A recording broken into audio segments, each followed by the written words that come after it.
E rank Hunter संग जिन वूकी, जिसे दुनिया का सबसे कमजोर हंटर कहा जाता है और सभी लोग उसका मजाक उड़ाते हैं, पर वो उनकी बातों पर ध्यान नहीं देता क्योंकि अपने पिता की मौत के बाद वो अकेला ही घर में कमाता है। उससे अपनी माँ के इलाज के लिए पैसे चाहिए जो कि कोमा में है और अपनी बहन को पढ़ाने की जिम्मेदारी भी उसी के ऊपर है। इसलिए सबसे कमजोर होने के बावजूद भी वो रोज अपनी जिंदगी खतरे में डालता है ताकि वो थोड़े बहुत पैसे कमा सके। पर एक दिन जब डंजन में सभी लोग उसे मरने के लिए छोड़कर चले जाते हैं, उसकी सेकंड अवेकनिंग होती है और वो दुनिया का अकेला हंटर बन जाता है जो कि अपने रैंक को लेवल अप कर सकता है। कहानी की शुरुआत में हमें 3 साल पहले का सीन दिखाया जाता है जहां एक आइलैंड पर कई सारे मॉन्स्टर्स से हंटर्स लड़ रहे हैं, लेकिन वो एंट मॉन्स्टर्स बहुत ज्यादा स्ट्रॉन्ग हैं, तो उन पर हंटर्स के हमले का कोई असर नहीं होता और वो आसानी से उन सभी को हरा देते हैं और कईयों को बुरी तरह से घायल कर देते हैं। एक बंदा वहाँ मरने ही वाला था, तभी वहाँ पर एक हीलिंग हंटर पहुँच जाता है और वो उसे बचाकर उसके जख्मों को तुरंत ही हील भी कर देता है। लेकिन तभी वहाँ कुछ और मॉन्स्टर्स आ जाते हैं और हीलर पर अटैक करने लगते हैं, लेकिन तभी वहाँ पर उसके कुछ और साथी पहुँच जाते हैं और क्योंकि ये तीनों ही एस रैंक हंटर्स थे,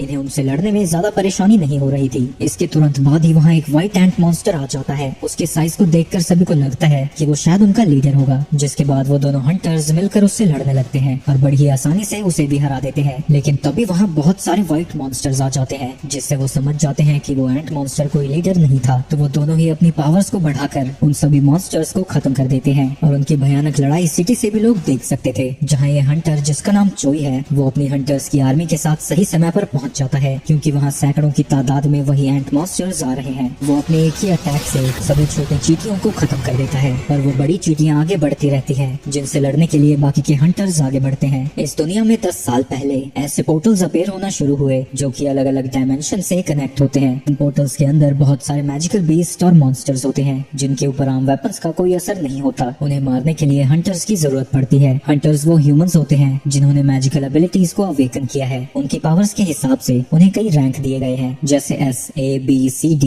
और E, जिसमें S रैंक सबसे स्ट्रॉन्गेस्ट हंटर्स को दिया जाता है और E सबसे वीकेस्ट। एक बार किसी ह्यूमन की पावर्स अवेकन हो जाती हैं, तो वो चाहे कितनी भी ज्यादा ट्रेनिंग कर ले, वो अपनी पावर्स को नहीं बढ़ा सकता। इसके बाद हम प्रेजेंट का सीन देखते हैं जहाँ काफी सारे हंटर्स एक डंजन रेड के लिए इकट्ठा हो चुके हैं। यहाँ पर संग जिन वो भी पहुंच जाता है। उसे देखकर सभी लोग खुश हो जाते हैं। उसे देखकर सब खुश क्यों हो रहे हैं? वो काफी स्ट्रॉन्ग है क्या? स्ट्रॉन्ग? तुम जानते हो उसका निकनेम क्या है? World weakest Hunter. उसके आने का मतलब ये है कि ये डंजन काफी कमजोर होने वाला है, तो किसी को कोई फिक्र करने की कोई जरूरत नहीं है। चलो ज्यादा नहीं बोलते हैं, कहीं वो सुन ना ले। गधों, मैं तुम्हारी सारी बातें सुन रहा हूँ, इतना चिल्ला चिल्ला के बोल रहे हो तुम लोग। तभी वहाँ पर जो ही पहुंच जाती है, जो उसकी चोट के लिए उसे डांट लगाने लगती है। उसके पूछने पर जिनवू बताता है, मैं असल में एक ई रैंक डंजन में घायल हुआ था। मेरे अलावा बाकी किसी को तो एक खरोच भी नहीं आई। वहाँ कोई हीलर भी नहीं लेके गया था क्योंकि उनके पास एक हाई रैंकर था। एक हाई रैंकर होने का मतलब ये तो नहीं कि वो हीलर नहीं लेके जाएंगे। नहीं, कोई बात नहीं, ऐसा इसलिए हुआ था क्योंकि मैं कमजोर हूँ। अब तो मुझे इसकी आदत हो गई है। ये सुन के जो ही कुछ नहीं बोल पाती। आगे सभी लोग रेड पर जाने के लिए तैयार हो जाते हैं, जिनके सामने एक हंटर खड़ा होता है जिसका नाम मिस्टर सॉन्ग है। वो कहता है कि वो इस पार्टी का लीडर बनना चाहता है। किसी को कोई तकलीफ तो नहीं है, पर क्योंकि वो सबसे स्ट्रॉन्ग था, सब उसके लीडर बनने के लिए मान जाते हैं। इसके बाद सभी लोग डंजन के अंदर एक एक करके चले जाते हैं, पर जिन बाहर खड़ा होकर सोच रहा था, ये छोटी सी नाइफ जिसकी मैजिकल एनर्जी भी बहुत कम है, पर मैं अपनी इनकम से ये ही अफोर्ड कर सकता हूँ। चलो, कुछ ना होने से तो कुछ होना बेहतर है। और वो भी पोर्टल के अंदर चला जाता है। कुछ देर बाद वो एक मॉन्स्टर को हरा देता है, जिससे उसे एक माना क्रिस्टल मिलता है। मॉन्स्टर्स को मारने के बाद उनसे माना क्रिस्टल्स और जेम्स गिरते हैं, जिन्हें वो हंटर्स गिल्ड को देकर काफी सारे पैसे कमाते हैं। इन क्रिस्टल्स का यूज करके वेपन्स और मैजिकल आइटम्स बनते हैं जो कि ताकतवर मॉन्स्टर्स को हराने में काम आते हैं। मॉन्स्टर जितना ज्यादा स्ट्रॉन्ग होता है, उसकी गिराई हुई मैजिकल आइटम्स उतनी ही ज्यादा कीमती होती है। तभी एक गॉब्लिन जिन के ऊपर हमला कर देता है, जिसे वो ब्लॉक तो कर देता है, पर इससे उसकी नाइफ पर क्रैक आ जाता है। किसी तरह जिन उस गॉब्लिन के अटैक्स को डॉज करता रहता है और मौका मिलते ही उसके ऊपर हमला कर देता है, पर उस क्रैक की वजह से उसकी नाइफ टूट जाती है और वो मॉन्स्टर उसे बुरी तरह से घायल कर देता है। पर इससे पहले कि वो परलोक सिधार जाता, वही थुलथुला हंटर आकर उसे बचा लेता है और जूही से कहता है कि वो जिनवू को जल्दी से हील करे। जूही उसे हील करने लगती है और जिन देखता है कि बाकी सभी हंटर्स मॉन्स्टर से लड़ रहे हैं और कुछ समय में ही वो सभी मिलके उस डंजन के बॉस को हरा देते हैं। ये सब देखकर वो उदास हो जाता है। सब कुछ खत्म हो गया, मैं सिर्फ एक ई रैंक क्रिस्टल ही ले पाया। मैंने अपनी जिंदगी खतरे में सिर्फ इसके लिए डाली वाली थी तभी एक बंदा सभी हंटर्स को आवाज लगाता है और उन्हें बताता है कि यहाँ एक केव है। ये देखकर उन्हें लगने लगता है कि ये शायद एक डबल डंजन है, क्योंकि बॉस को हराने के बाद भी ये डंजन क्लोज नहीं हो रहा। ऐसी सिचुएशन में प्रोटोकॉल है कि हम इसे हंटर एसोसिएशन को रिपोर्ट करें और उनकी इंस्ट्रक्शंस का वेट करें, लेकिन फिर सारी लूट भी उन्हें ही मिल जाएगी। ये तो एक टी रैंक डंजन है, इसमें भला डरने की क्या जरूरत, फिर भी ये काफी खतरनाक हो सकता है। तो हम सब वोट करेंगे। वोट में 6 लोग जाने को तैयार थे और 6 लोग नहीं, पर अभी तक जिन ने वोट नहीं किया था। जिन, अब सब कुछ तुम पर है। क्या मुझे जाना चाहिए? मुझे पता है कि एक टी रैंक डंजन मेरे लिए कितना खतरनाक हो सकता है, पर मुझे पैसों की बहुत ज्यादा जरूरत है। मेरे पिता के मरने के बाद घर में सिर्फ मैं ही कमाने वाला बचा हूँ। मुझे मेरी माँ की इलाज के लिए भी पैसे चाहिए और छोटी बहन की पढ़ाई के लिए भी मुझे जाना ही होगा। हाँ, मैं भी डंजन में जाना चाहता हूँ। इसके बाद हम एक फैसिलिटी को देखते हैं जहाँ ह्यूमंस जिन्होंने अभी अभी अपनी पावर्स अवेकन की है वो अपनी एबिलिटीज को चेक करा रहे हैं, और उस फैसिलिटी के बाहर ही कई गिल्ड के लोग उन्हें रिक्रूट करने की कोशिश करते हैं। उनमें से ऐसा ही एक बंदा किसी को फोन लगाता है। एक बी रैंक हंटर और 2 सी रैंक हंटर्स हमारे साथ ज्वाइन करने के लिए मान गए हैं। जिसे उसने फोन लगाया था वो मिस्टर चोई है। जेंडर और एज को दरकिनार करके उन सभी को इंट्रोड्यूस करो जिनमें टैलेंट है। यस सर, और आप तो जानते हैं कि कोई भी हमारी चाइन से ज्यादा टैलेंटेड नहीं होने वाला। इसके बाद हम मोहाली का सीन देखते हैं जहाँ कुछ चोर एक लड़की का पर्स छीन कर भाग रहे थे, लेकिन तभी उनके सामने चा पहुँच जाती है। वो आसानी से उन चोरों से उस लड़की का पर्स छीन लेती है, लेकिन जब वो पर्स वापस कर रही थी सभी लोग उसका चेहरा पहचान जाते हैं और उसे चारों तरफ से घेर लेते हैं। भीड़ को देखकर वो बेचारी नर्वस हो जाती है और छलांग लगाकर वहाँ से भागने लगती है। दूसरी तरफ डंजन में सभी लोग केव के अंदर जा रहे हैं। सॉरी जूही, मेरे वोट की वजह से तुम्हें भी अंदर आना पड़ा। क्या तुम ठीक हो? ठीक? मैं कैसे ठीक हो सकती हूँ? अगर उसका हमला थोड़ा सा भी ऊपर होता तो तुम मारे जा चुके होते। तुम्हें पता भी है मैंने कितनी मुश्किल से तुम्हें हील किया है। उसकी डांट सुन के वो समझ जाता है कि वो उस बी रैंक हीलर की वजह से ही अभी तक जिंदा है, और वो फिर से माफी मांगता है। अगर तुम माफी मांगना चाहते हो तो मुझे कभी खाने पर लेके जाना। इधर तो इस नल्ले की भी गर्लफ्रेंड बनने को तैयार है कोई, हद है यार। तभी वो सभी लोग एक बड़े से दरवाजे के सामने पहुंच जाते हैं। इतना बड़ा सा दरवाजा मिलना कोई आम बात नहीं है, लेकिन किम कहता है कि अगर वो यहाँ तक आ गए हैं तो वो खाली हाथ नहीं जाने वाले। वहीं दूसरी तरफ सिटी में जो लोग नए नए हंटर्स बने हैं उन्हें हंटर्स एसोसिएशन के प्रेसिडेंट की वीडियो दिखाई जा रही है। ये पोर्टल्स इस दुनिया में 10 साल से भी पहले आई थी, लेकिन अभी भी कई सारी मिस्ट्रीज है जो कि हम नहीं जानते। और अगर आप एक हंटर की तरह सर्वाइव करना चाहते हैं तो आपका हर वक्त सावधान रहना बहुत जरूरी है। चाहे आप कितने भी एक्सपीरियंस्ड क्यों ना हो, आप एक ही तरह से सर्वाइव कर सकते हैं, और वो है हर वक्त सतर्क रहकर। लेकिन इन झोपड़पट्टी वालों को देखकर लगता है कि ये मेन चीज ही भूल गए हैं, क्योंकि वो एक ऐसे रूम में जा रहे हैं जो कि मिस्टीरियस है, खतरनाक है और कोई भी उसके बारे में कुछ नहीं जानता। अंदर जाके वो देखते हैं कि वो चारों तरफ स्टैचूज से घिरे हुए हैं, जिन्हें देखकर लगता है कि वो कई सेंचुरीज पुरानी है, और जिन वो वहाँ के सबसे बड़े स्टैचू के सामने खड़ा था।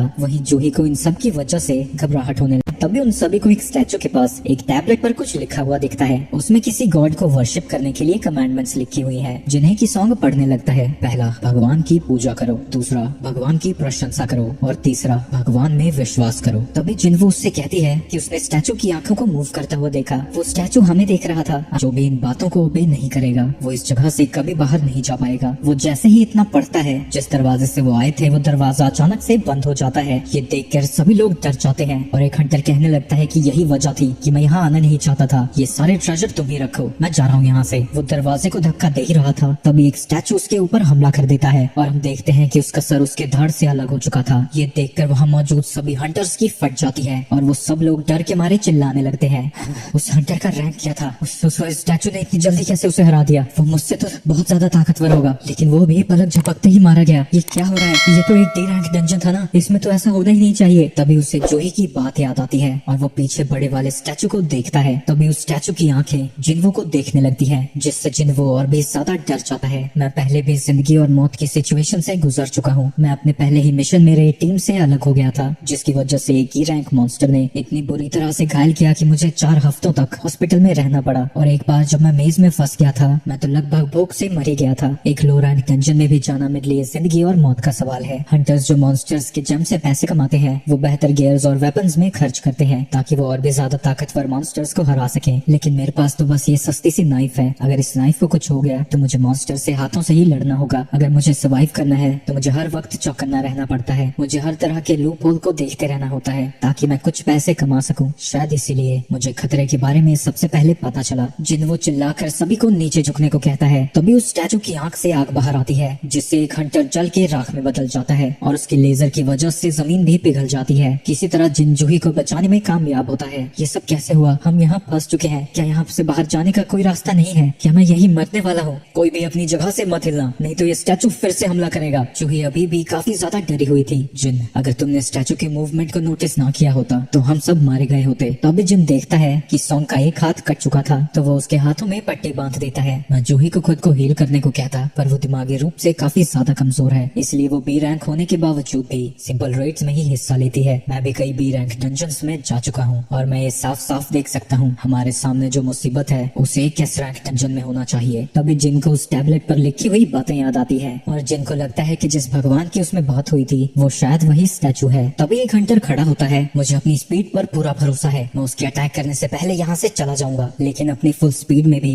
वो इतना तेज नहीं होता कि वो स्टैचू से बच सके। ये देख के वो लोग और भी ज्यादा डर जाते हैं। ये स्टैचू हमें कभी भी मार सकता है, इसने अभी तक हमें जिंदा क्यों रखा है? मिस्टर सॉन्ग, पहली कमांडमेंट क्या थी? भगवान की पूजा करो। जिन किसी तरह हिम्मत करके खड़ा होता है, तभी उस स्टैचू की आंखें चमकने लगती है, पर एकदम से जिन वो नीचे बैठ जाता है और ऐसा करते ही वो स्टैचू शांत हो जाता है। सबके सब स्टैचू के सामने घुटने टेक कर बैठ जाओ। जब तक हमारे सर एक सर्टेन हाइट से नीचे है वो हमें कुछ नहीं करेगा। जिसके बाद वो सभी हंटर्स उस स्टैचू के सामने अपना माथा टेक देते हैं और ये देखते ही उस स्टैचू के चेहरे पर एक बड़ी सी स्माइल आ जाती है। ये देख के एक हंटर खड़ा हो जाता है और उसे देखकर बाकी के हंटर्स भी खड़े हो जाते हैं और उन्हें लगने लगता है कि अब उन्हें कुछ नहीं होगा। लेकिन तभी वो स्टैचू मूव करने लगता है। वो खड़ा होकर उन्हें कुचलने के लिए उनकी तरफ ही आने लगता है। हमें दूसरी कमांडमेंट भी पूरी करनी होगी, हमें उसकी प्रशंसा करनी होगी। ये सुन के एक हंटर आगे आता है और कहता है कि मुझे पता है ये कैसे करना है, लेकिन उसके शब्द गलत थे। तो वो स्टैचू उसे कुचल देता है, जिसके बाद वो एक लड़की को भी कुचल देता है। डर के सभी लोग उससे भागने लगते हैं। भागते वक्त पार्क सोचने लगता है कि वो नहीं मर सकता, वो अपनी फैमिली को अकेला कैसे छोड़ सकता है। लेकिन जैसे ही वो एक स्टैचू के पास खड़ा होता है वो स्टैचू उसे बीच में से काट देता है। आखिर हम क्या प्रशंसा करें इसकी? ये भगवान कम शैतान ज्यादा है। तभी जिन नोटिस करता है कि कई स्टैचूज के हाथों में वेपन्स हैं, पर कुछ के हाथ में म्यूजिकल इंस्ट्रूमेंट्स हैं। सबके सब इंस्ट्रूमेंट्स वाले स्टैचू के सामने खड़े हो जाओ। सबसे पहले मिस्टर सॉन्ग एक स्टैचू के पास जाता है और उसके वहाँ जाते ही वो स्टैचू म्यूजिकल इंस्ट्रूमेंट बजाने लगती है। किम्बी एक स्टैचू के पास जाकर खुद को बचा लेता है। जिन वो जूही के साथ एक स्टैचू के पास जाता है, लेकिन वो एक्टिवेट नहीं होता। तो वो समझ जाता है कि एक स्टैचू के पास एक ही बंदा खड़ा हो सकता है। तो जिन जूही को वहाँ छोड़कर किसी और स्टैचू की खोज में वहाँ से चला जाता है। लेकिन उस बड़े स्टैचू से बचने के चक्कर में वो एक हथियार वाले स्टैचू के पास खड़ा हो जाता है, जो कि उसके ऊपर हमला करके उसके पैर को काट देता है। लेकिन फिर भी वो रेंगता हुआ दूसरे स्टैचू की तरफ बढ़ने लगता है। वक्त रहते वो उसके पास पहुंच जाता है और वो स्टैचू गाना गाने लगता है। म्यूजिक को सुनकर वो स्टैचू वापस से अपने थ्रोन पर बैठ जाता है। जूही जिन के पास आती है और देखती है कि उसका एक पैर कट चुका है। वो उसे हील करने की कोशिश करती है, लेकिन इससे खुद ही घायल होने लगती है। वहीं दूसरी तरफ सारे हंटर्स मिस्टर सॉन्ग को ब्लेम करने लगते हैं, क्योंकि लीडर होने के नाते ये सारी उन्हीं की गलती है। सॉन्ग भी कहते हैं कि मैं लीडर था तो सारी रिस्पॉन्सिबिलिटी मेरी ही है। तभी वो स्टैचू अपना हाथ उठाता है और डंजन के बीचों बीच एक ऑल्टर अपेयर होता है। जिन कहता है कि वो एक ऑल्टर है, वहाँ शायद भगवान के लिए बलि चढ़ाई जाती है। और तीसरी कमांडमेंट थी बिलीव इन गॉड। मैं समझ गया, यहाँ हमें एक लिविंग सैक्रिफाइस की जरूरत है। और तलवार सीधा मिस्टर सॉन्ग की गर्दन पर लगा देता है। तुम्हें अब तुम्हारी गलतियों की सजा तो भुगतनी ही होगी। केले ही उस ऑल्टर की तरफ जाने लगते हैं। जैसे ही मिस्टर सॉन्ग वहाँ पहुँचते हैं, वहाँ एक आग जल जाती है। तो वो जिन से पूछते हैं कि अब उन्हें क्या करना है। जिन को भी समझ नहीं आता कि वहाँ चल क्या रहा है। तो वो कुछ हंटर से कहता है कि वो उसे ऑल्टर के पास ले चले। वो जैसे ही ऑल्टर के पास पहुँचते हैं, वहाँ तीनों और फायर जलने लगते हैं।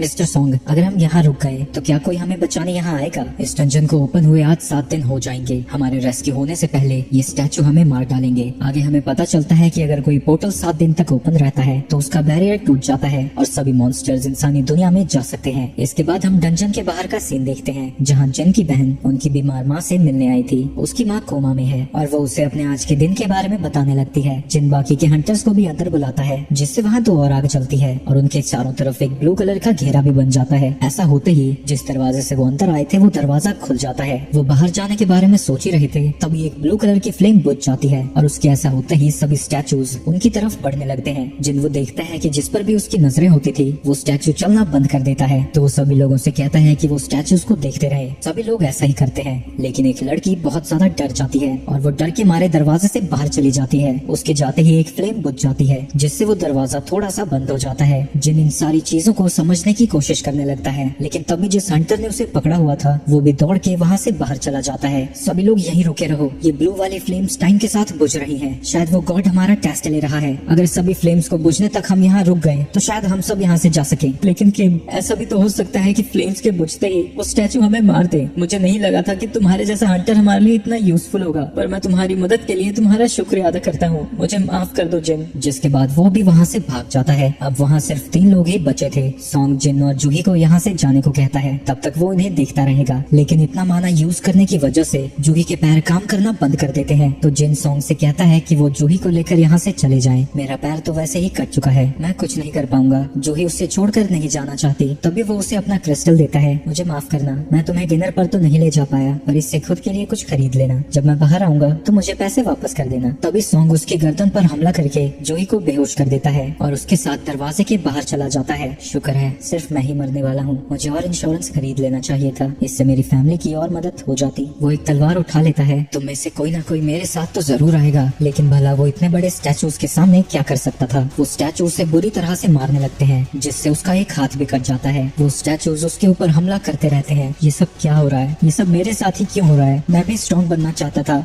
मैं कमजोर हूँ पर मैं जिंदा रहना चाहता हूँ। तभी एक स्टैचू उसकी छाती में हमला करके उसे अपने वेपन पर टांग देता है और उसे एक सैक्रिफाइस की तरह ऑल्टर के सेंटर में फेंक देता है। प्लीज प्लीज, मैं मरना नहीं चाहता। एक स्टैचू उसे मारने ही वाला था। तभी उसके सामने एक स्क्रीन आती है। न्यू क्वेस्ट एक्टिवेट हो चुका है, आपने प्लेयर बनने की सारी क्वालिफिकेशन पूरी कर ली है। क्या आप इसे एक्सेप्ट करना चाहेंगे? अगर आपने एक्सेप्ट नहीं किया तो आपका दिल 0.02 सेकंड्स में धड़कना बंद हो जाएगा। जिन्वो यस कहता है। इसके 3 दिन बाद जिनको एक हॉस्पिटल में होश आता है और वो देखता है कि उसके हाथ और पैर दोनों ही सही सलामत हैं। जिनको लगने लगता है कि वो सारी चीजें एक बुरा सपना थी। तभी हंटर एसोसिएशन से 2 लोग उससे मिलने आते हैं, जिनमें से एक का नाम वो था और दूसरे का कैंग। वो उसे बताते हैं कि वो 3 दिन से बेहोश था। तो जिन उनसे जूही और सॉन्ग के बारे में पूछता है। वो उसे बताते हैं कि वो ठीक है, पर क्योंकि सॉन्ग का एक हाथ कट चुका है तो शायद वो हंटिंग छोड़ देंगे। और जूही की मेंटल स्टेट बहुत खराब है, उसकी साइकोलॉजिकल ट्रीटमेंट चल रही है, पर शायद वो भी दोबारा हंटिंग पर ना जाए। तुम्हारी पूरी टीम में से सिर्फ 6 हंटर्स ही जिंदा बच पाए हैं। हंटिंग खतरनाक काम है, लेकिन ऐसी चीजें होना काफी रेयर है। और जब एक टीम व्हाइट टाइगर गिल्ड के साथ अंदर गई, वहाँ हमें तुम मिले। लेकिन जैसा बाकी के सर्वाइवर्स ने बताया था,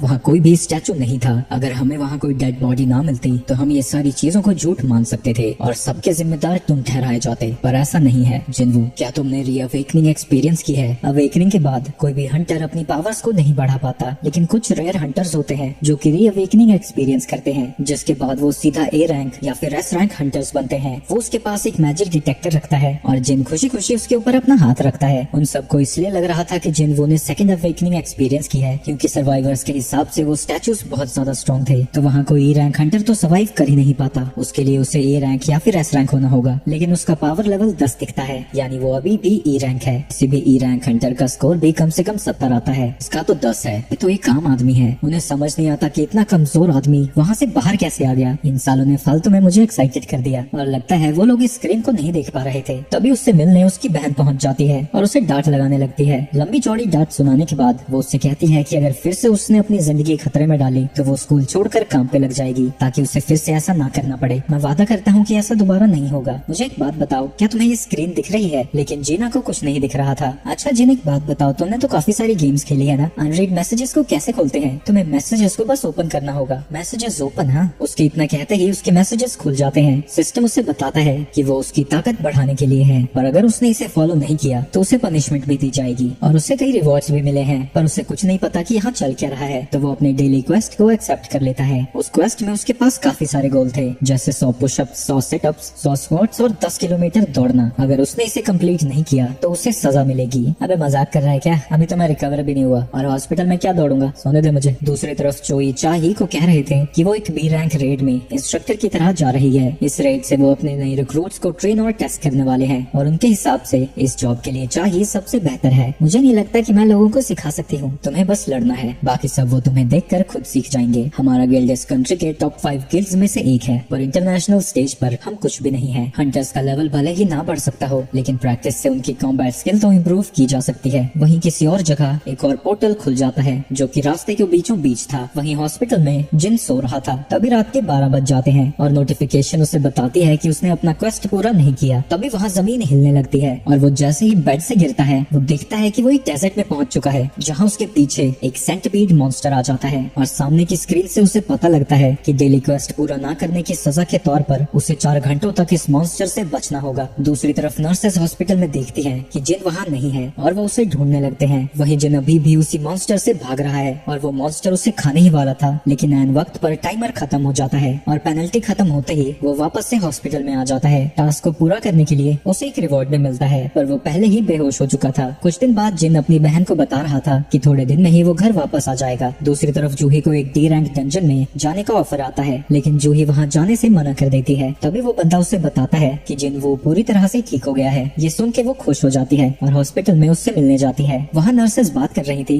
देखा उसे, वो हर दिन की तरह फिर से बाहर जाके ट्रेनिंग कर रहा है। हंटर्स बाकी लोगों से जल्दी रिकवर करते हैं, पर फिर भी मैंने उसे आराम करने को कहा था, लेकिन फिर भी वो नहीं माना। वहीं जिन ने अपना डेली क्वेस्ट अब पूरा कर लिया है। मुझे होश में आए हुए आज चौथा दिन है और अब मुझे थोड़ी थोड़ी चीजें समझ आने लगी हैं। पहला, ये स्क्रीन कोई मेरी इमेजिनेशन नहीं है, और दूसरा, अगर मैं अपने डेली क्वेस्ट को पूरा करता हूँ तो मुझे 3 रिवॉर्ड मिलते हैं, जिसमें से पहला है फुल रिकवरी, जिससे मैं पूरी तरह से रिकवर हो जाता हूँ। दूसरा है एबिलिटी पॉइंट्स, जिन्हें मैं उन एबिलिटीज में डाल सकता हूँ जिन्हें मैं इम्प्रूव करना चाहता हूँ। जब भी मैं अपनी एबिलिटी पॉइंट्स को यूज करता हूँ, मैं अपने शरीर में आई हुई इम्प्रूवमेंट्स को महसूस कर पाता हूँ। और मेरे पास एक इन्वेंटरी भी है जो कि बिल्कुल गेम की तरह है। उससे डेली क्वेस्ट को कंप्लीट करने पर एक बॉक्स भी मिलता है जिसमें की एक की थी। वो एक डंजन में जाने की है जिसकी लोकेशन उससे नोटिफिकेशन स्क्रीन में दिखती है। डंजन का नाम सुनते ही उससे वही स्टैचू याद आने लगता है। इसके बाद वो अपनी मॉम से मिलने जाता है और हम 4 साल पहले का सीन देखते हैं जहाँ उसकी माँ अचानक से ही बेहोश हो गई थी। और जब वो उसे हॉस्पिटल लेकर जाते हैं, डॉक्टर उसे बताते हैं कि उसकी मॉम इंटरनल स्लंबर में चली गई है। ये एक ऐसी कंडीशन है जो कि पोर्टल्स के अपेयर होने के बाद ही शुरू हुई है। बॉडी मैजिक को हैंडल नहीं कर पाती। अभी तक मेडिकल टेक्नोलॉजी इतनी आगे नहीं बढ़ी है कि वो इस चीज का इलाज कर सके, तो वो उसे बस जिंदा ही रख सकते हैं। उस दिन के बाद से ही अपनी माँ का इलाज करने के लिए उसने काम करना शुरू कर दिया था। तभी एक दिन उसे पता लगता है कि उसने पावर्स अवेकन कर ली हैं। इससे मैं और भी ज्यादा पैसे कमा पाऊंगा और माँ का इलाज कराऊंगा। लेकिन जब वो अपने पहले मिशन पर जाता है, वो किसी भी काम का नहीं था, तो सारे हंटर्स उसके साथ कुछ भी शेयर करने से मना कर देते हैं। वही प्रेजेंट में जिन उसी जगह पर पहुंचा हुआ है जहाँ स्क्रीन ने बताया था कि उसे डंजन मिलेगा। मुझे अपनी सर्वाइवल स्किल्स पर यकीन है। अगर मैं किसी मुसीबत में फंसा तो जरूर वहाँ से बचकर भाग आऊंगा। और वो उस चाबी का यूज करता है और उस दरवाजे के अंदर चला जाता है। उसके सामने नोटिफिकेशन आती है कि वो एक इंस्टेंस डंजन के अंदर आया है और उसके पीछे का दरवाजा भी बंद हो जाता है। तभी एक लड़की उसके सामने से ही गुजरती है और वो समझ जाता है कि एक अलग ही डायमेंशन है। ये शायद बाकी के डंजन से अलग है। अरे यार, अब मैं करूंगा क्या? मैंने तो सोचा था कि अगर कोई मुसीबत पड़ी तो यहाँ से भाग जाऊंगा, पर ये तो दरवाजा ही बंद है। तभी नोटिफिकेशन उसे बताती है कि वो इस डंजन से तब तक बाहर नहीं जा सकता जब तक वो यहाँ के बॉस को न हरा दे या फिर एक टेलीपोर्टेशन स्टोन का यूज करे। अरे बालक बुद्धि, मैं तो किसी रैंक मॉन्स्टर को भी नहीं हरा सकता, तो मैं अकेला डंजन कैसे क्लियर करूंगा? पर मेरे पास अब कोई चॉइस नहीं है। जिसके बाद वो डंजन के अंदर चला जाता है जहाँ उसके सामने 3 गॉब्लिन मॉन्स्टर्स आ जाते हैं। वो जिन के ऊपर हमला कर देते हैं। जिन बस उनके अटैक्स को डॉज ही कर पा रहा था और उसे उनके ऊपर अटैक करने का मौका नहीं मिलता। और आखिरकार वो सभी मॉन्स्टर्स उसके ऊपर भारी पड़ जाते हैं। पर गुस्से में जिन फिर से खड़ा होता है और अपने चाकू से एक मॉन्स्टर को खत्म कर देता है। इसकी वजह से उसका कॉन्फिडेंस बढ़ जाता है और वो बाकी के गॉब्लिन्स को भी बड़ी आसानी से मार गिराता है। लगता है मैं सच में ताकतवर हो रहा हूँ। लेकिन उसी वक्त वहाँ एक मॉन्स्टर पहुँच जाता है जो कि उसके वेपन को ऐसे तोड़ देता है जैसे वो कांच का बना हो। जिन वो समझ जाता है कि बाकी के गॉब्लिन से ये मॉन्स्टर कहीं ज्यादा ताकतवर है और डर के मारे उसके पैर कांपने लगते हैं। लगता है मेरे दिल से अभी तक उस डंजन का डर नहीं गया है। तभी वो लाइकन उसके ऊपर हमला कर देता है जिससे उसके चेहरे पर खरोंच आ जाती है। मेरे पास कोई हीलर नहीं है, अगर मुझे चोट आई तो यही सब कुछ खत्म हो जाएगा।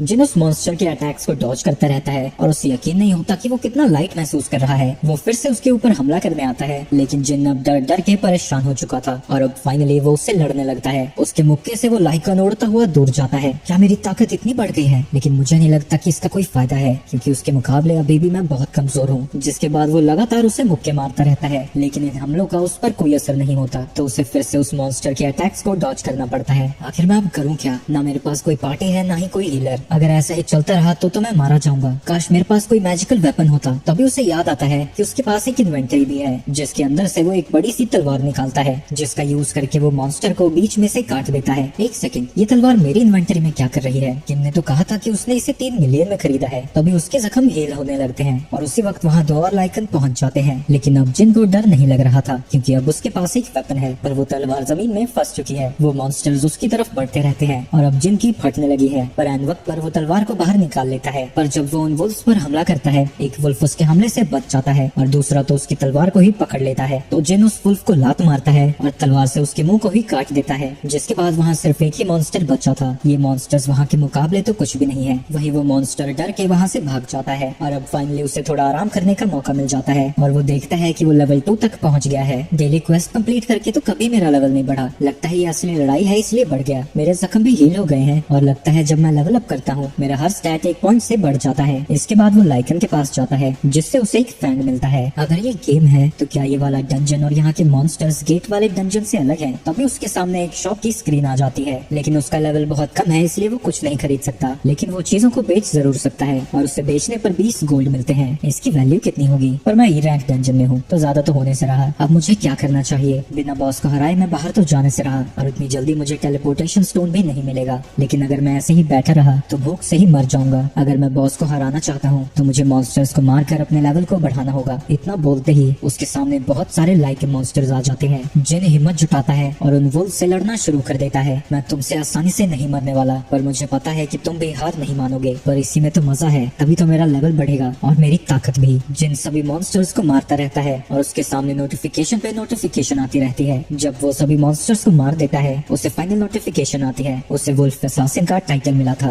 वहीं बाहर कुछ लोग एक पोर्टल के सामने से गुजरते हैं और उन्हें समझ नहीं आता कि अभी तक हंटर्स इसे बंद क्यों नहीं कर पाए। वहीं जिन नोटिस करता है कि लड़ते लड़ते उसकी स्वॉर्ड अब टूटने लगी है। तभी उसे एक नोटिफिकेशन आती है जो उसे बताती है कि एक वुल्फ असैसिन बनने से उसके क्या फायदे हैं। जब वो किसी एनिमल टाइप मॉन्स्टर से लड़ेगा उसकी सारी एबिलिटीज 40% से बढ़ जाएंगी और जब वो अपनी इन्वेंटरी चेक करता है उसे कई सारे फैंग्स और क्लोक भी दिखता है। पर सबसे अच्छी बात यह है कि अब उसे टेलीपोर्टेशन स्टोन मिल चुका है। क्या मुझे इसे यूज करना चाहिए? पर अगर मैं बाहर चला गया तो शायद मुझे दोबारा इतनी आसानी से स्ट्रॉन्ग बनने का मौका ना मिले। पता नहीं बाहर जाने के बाद इस डंजन का क्या होगा। आखिर में जिन डिसाइड करता है कि वो आगे बढ़ता रहेगा। दूसरी तरफ जूही को हंटर एसोसिएशन से एक कॉल आती है। उसे पास में ही एक डंजन ब्रेक के बारे में बताया जाता है और मदद के लिए वहाँ बुलाते हैं। जूही को गिल्टी फील होता है क्योंकि उसने पहले उन्हें मना कर दिया था और वो सोचती है कि जिन वो जब इतनी मेहनत कर रहा है तो उसे भी कुछ तो करना ही होगा और वो मदद के लिए हाँ कर देती है। दूसरी तरफ जिन डंजन के मॉन्स्टर्स को मारता जा रहा था। जब भी मेरा लेवल अप होता है मेरे लिए मॉन्स्टर से लड़ना आसान हो जाता है और साथ ही उनके नाम का कलर भी चेंज हो जाता है। व्हाइट कलर का मतलब है कि वो मुझसे कमजोर है, अगर वो ऑरेंज कलर का है यानी वो मेरे जितना ही ताकतवर है, लेकिन अगर उनका कलर रेड है तो वो मुझसे कहीं ज्यादा ताकतवर है। पहले इन वुल्फ्स का कलर भी रेड था लेकिन अब वो व्हाइट हो चुका है, यानी मैं पहले से काफी ताकतवर हूँ। पर मेरी इम्प्रूव्ड परसेप्शन से मुझे पता लग रहा है कि नीचे वाला मॉन्स्टर बहुत भयानक होने वाला है। उसकी तलवार लगभग टूट गई है और अब उसका लेवल भी यहाँ नहीं बढ़ रहा, पर उसके यहाँ आने का गोल ही स्ट्रॉन्ग बनना है। तो वो स्टेयर्स से नीचे उतर जाता है। जैसे ही वो नीचे पहुँचता है बिजली की तेजी से कोई उसके ऊपर हमला कर देता है। उसे रिएक्ट करने का भी मौका नहीं मिलता, इससे उसकी तलवार भी बीच में से टूट जाती है और उसके सामने एक सरपेंट मॉन्स्टर आता है। इतना लेवल अप करने के बाद भी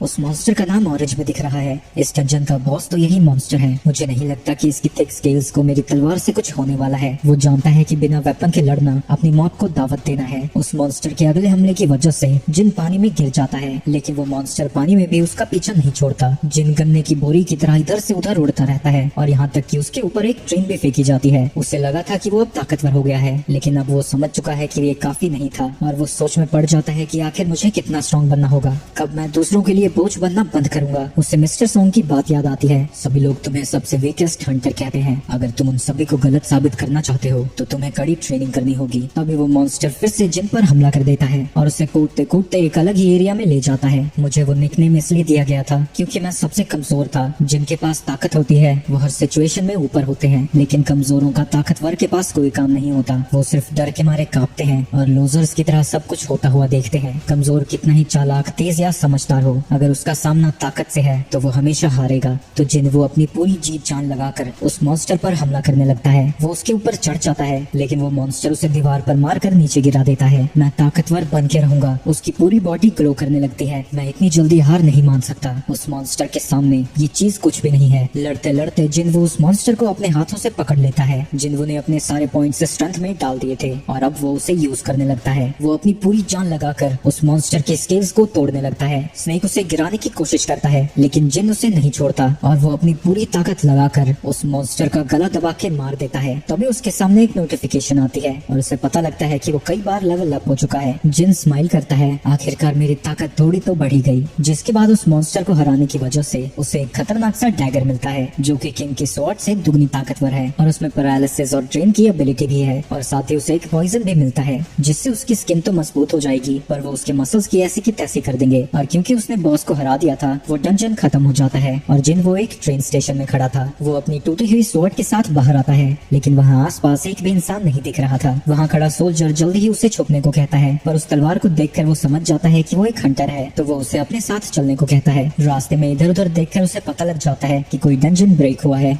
सोल्जर बताता है कि बाहर आए हुए सारे मॉन्स्टर्स मारे जा चुके हैं, लेकिन अभी भी एक जायंट मॉन्स्टर जिंदा है। जिनवो की परसेप्शन एबिलिटी काफी ज्यादा बढ़ गई है और उसे पता लग जाता है कि बॉस है कहाँ। हम देखते हैं कि वो मॉन्स्टर बहुत ही ज्यादा बड़ा है। हंटर्स को उससे लड़ने में बहुत ज्यादा मुश्किल हो रही है और उनका लीडर उनसे कहता है कि वो टैंक को हील करने में फोकस करें। वहीं टैंक को समझ नहीं आता कि फाइटर्स कर क्या रहे हैं, क्योंकि इतनी देर से लड़ने पर भी वो मॉन्स्टर जरा भी डैमेज नहीं हुआ था। जिनवो जब ये सारी चीजें देखता है वो समझ जाता है कि ये सारे हंटर्स जल्दी जल्दी में इकट्ठा किए गए हैं, क्योंकि इनमें टीम वर्क नाम की कोई भी चीज नहीं है। उसे अपनी परसेप्शन स्किल से पता लग जाता है कि यहाँ 8 E रैंक हंटर्स हैं और एक D रैंक हंटर है और वो D रैंक हंटर टैंक है। एक लड़की जूही को हील करने को कहती है, लेकिन वो ढंग से फोकस नहीं कर पाती, क्योंकि आंख बंद करते ही उसे वही डंजन याद आने लगता है। ये देख के जिन समझ जाता है कि जूही अभी तक उस सदमे से बाहर नहीं आ पाई है, बिल्कुल उसी की तरह। एक सेकंड, ये तो एक D रैंक बॉस है ना, तो जिससे मैं लड़के आया हूँ उससे तो ये बहुत कमजोर है। अगर मैं बस उसका डिफेंस बैरियर तोड़ दूं तो वो लोग उसे हरा देंगे। जिन अपनी टूटी हुई तलवार को उस मॉन्स्टर के ऊपर फेंक देता है, जिससे उसका बैरियर टूट जाता है, जिसके बाद वो सभी लोग उसे हरा देते हैं। D रैंक हंटर को यकीन नहीं होता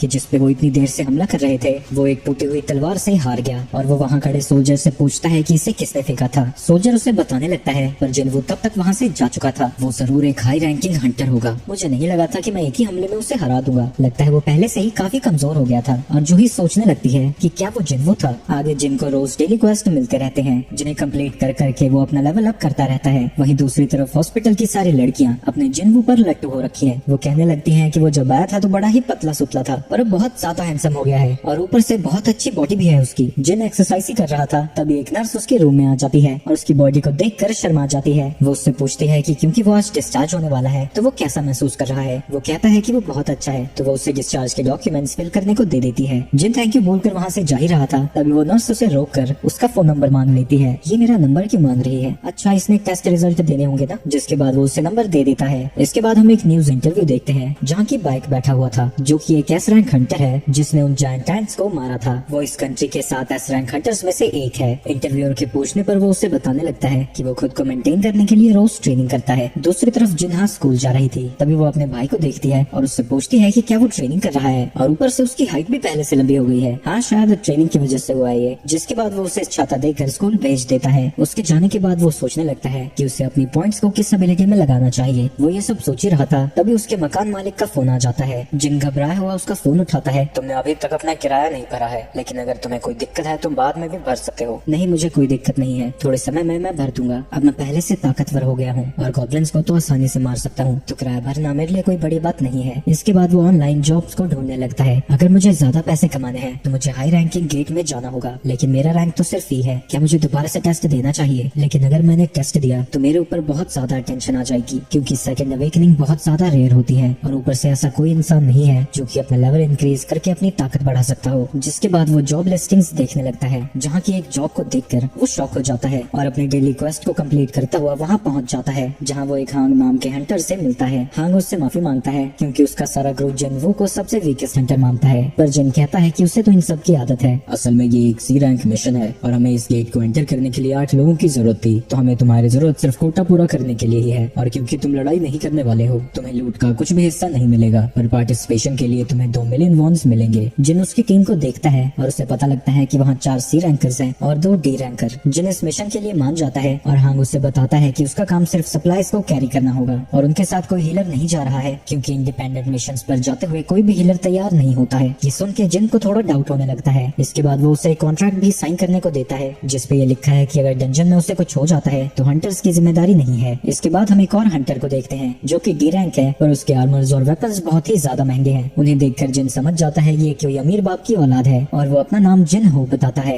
ये तुम्हारा फर्स्ट C रैंक डंजन है ना, फिक्र मत करो, मैं तुम्हें बचा लूंगा। जिसके बाद वो सभी लोग डंजन की तरफ जाने लगते हैं। रास्ते में हो की बातें बंद ही नहीं होती और उसकी सारी चैं जिन को सुननी पड़ती है। जब वो डंजन के गेट के पास पहुंच जाते हैं, वो उस गेट के साइज को देखकर हैरान हो जाते हैं, पर हांग उन्हें बताता है कि इन्वेस्टिगेटर्स ने इसे 2 बार चेक किया है, ये C रैंक डंजन ही है। जिन भी हो को बताता है कि गेट के साइज से कोई फर्क नहीं पड़ता। इन्वेस्टिगेटर्स उसके अंदर के मैजिक को चेक करते हैं और इससे इसका लेवल डिसाइड होता है। इसके बाद वो सभी डंजन के अंदर पहुंच जाते हैं, जहां हांग का एक साथी अपने मैजिक से उजाला कर देता है, पर उन्हें अभी तक एक भी मॉन्स्टर नहीं दिखता। जिसके बाद आगे जाने पर उन्हें 2 रास्ते दिखते हैं। तभी जिन को मॉन्स्टर्स की आवाज सुनाई देती है और वो सभी को बता देता है कि उनकी तरफ इंसेक्ट टाइप के मॉन्स्टर्स आ रहे हैं। ये सुन के सभी लोग लड़ने के लिए तैयार हो जाते हैं और वो देखते हैं कि उनके चारों तरफ दीवारों में कई जगह होल्स हैं। उन्हें समझ नहीं आता कि आखिर उन पर हमला कहां से होने वाला है। तभी जिन उन सभी को बताता है कि वो मॉन्स्टर्स ऊपर हैं। सबसे पहले वान अपने मैजिक से उन मॉन्स्टर्स के ऊपर हमला कर देता है। हांग अपनी टॉन्टिंग स्किल का यूज करके सभी मॉन्स्टर्स को अपनी तरफ बुलाने लगता है और उसके साथ ही उन्हें मारने लगते हैं। जिनवू भी उनके टीम वर्क को देखकर काफी ज्यादा इम्प्रेस हो जाता है और वो समझ जाता है कि ये सभी लोग काफी समय से एक दूसरे के साथ काम कर रहे हैं। रही बात हो की तो ये अभी तक जिंदा सिर्फ अपने इक्विपमेंट्स की वजह से ही है। सारी चीजें बड़ी ही स्मूथली जा रही है, पर पता नहीं मुझे क्यों कुछ गड़बड़ लग रही है। तभी एक मॉन्स्टर उसके ऊपर हमला करने आता है, पर वो अपनी एक लात से ही उसे मार गिराता है। उन सभी मॉन्स्टर्स को मारने के बाद वो लोग उनके मैजिक जेम्स को इकट्ठा करना शुरू कर देते हैं। थैंक्स जिनवू, अगर तुमने हमें ना बताया होता तो हमें पता ही नहीं चलता कि मॉन्स्टर्स हम पर हमला कहाँ से करने वाले हैं। पर जिन कहता है कि उसने बस तुक्का मारा था। तभी वान हांग को बुलाता है और उसे दिखाता है कि एंट्स की बॉडी पर काटने के निशान है। इसका मतलब तो एक ही हो सकता है, यहाँ कोई इनसे भी ताकतवर मॉन्स्टर है। जिनवू को कुछ गड़बड़ लगने लगती है। हो, तुम्हारे इक्विपमेंट्स काफी महंगे हैं ना, अपना थोड़ा ध्यान रखना। किसी और जगह पर हम एक बंदे को देखते हैं जो कि जमीन के हिलने की वजह से घबरा जाता है, पर दूसरा बंदा उससे शांत रहने को कहता है क्योंकि ये बस उनका गिल्ड मास्टर ट्रेनिंग कर रहा है। और हम देखते हैं कि वो बाइक है जिसने एक बड़े से पत्थर को अपने हल्के से पंच से ही पूरी तरह से तोड़ दिया है। ये तो मेरे वॉमिट के लायक भी नहीं था, साफ कराओ इसे। दूसरी तरफ जिन का ग्रुप डंजन की ओर अंदर जा रहा था और कुछ दूर जाने पर उन्हें काफी सारे मकड़ी के जाले दिखते हैं और जैसे ही वो इस एरिया को पार करते हैं उन्हें सामने बहुत सारे माना क्रिस्टल्स दिखते हैं। सभी लोग बात करने लगते हैं कि वो इसे कैसे बांटने वाले हैं और हांग सोचता है कि वो इन पैसों का यूज करके अपनी अलग एक स्ट्राइक टीम बनाएगा और अपने भाई को दिखा देगा कि वो भी उससे कम नहीं है। दूसरी तरफ वो जिन से उसका कॉन्ट्रैक्ट मांगता है और हांग के पास जाकर उससे कहता है कॉन्ट्रैक्ट के हिसाब से जिन को सिर्फ मॉन्स्टर से गिरी हुई लूट नहीं मिलेगी, पर माना क्रिस्टल्स बेटर लूट नहीं है, यानी इन सभी माना क्रिस्टल्स का 8 हिस्सों में बंटवारा होगा। हांग स्माइल करता है और इस बात के लिए मान जाता है। मैं तुम्हें याद दिला दूं, अभी हमें इस बॉस मॉन्स्टर से भी लड़ना है, पर हमें इसे मारने से पहले सभी माना क्रिस्टल्स को बाहर निकालना होगा, क्योंकि अगर हमने इसे मार दिया तो दरवाजा क्लोज हो जाएगा। पर अच्छी बात यह है कि वो अभी सो रहा है। तभी वो अपने एक साथी को डांट लगाने लगता है क्योंकि वो ट्रांसपोर्ट गियर लाना भूल गया। तुम दोनों यहीं पर रहो, तब तक हम ट्रांसपोर्ट गियर को लेकर आते हैं और फिक्र मत करो, जब तक कि कोई उसे गुस्सा नहीं दिला देता उस स्पाइडर की नींद नहीं खुलेगी। उनके जाने के बाद जन सोचने लगता है कि अगर वो इतने पुराने हंटर्स हैं तो उन्होंने किसी एक्सपीरियंस हंटर को कॉल क्यों नहीं किया। दूसरी तरफ हम हांग को देखते हैं। वान जाओ और गुफा का गेट क्लोज कर दो। वान अपने एक हमले से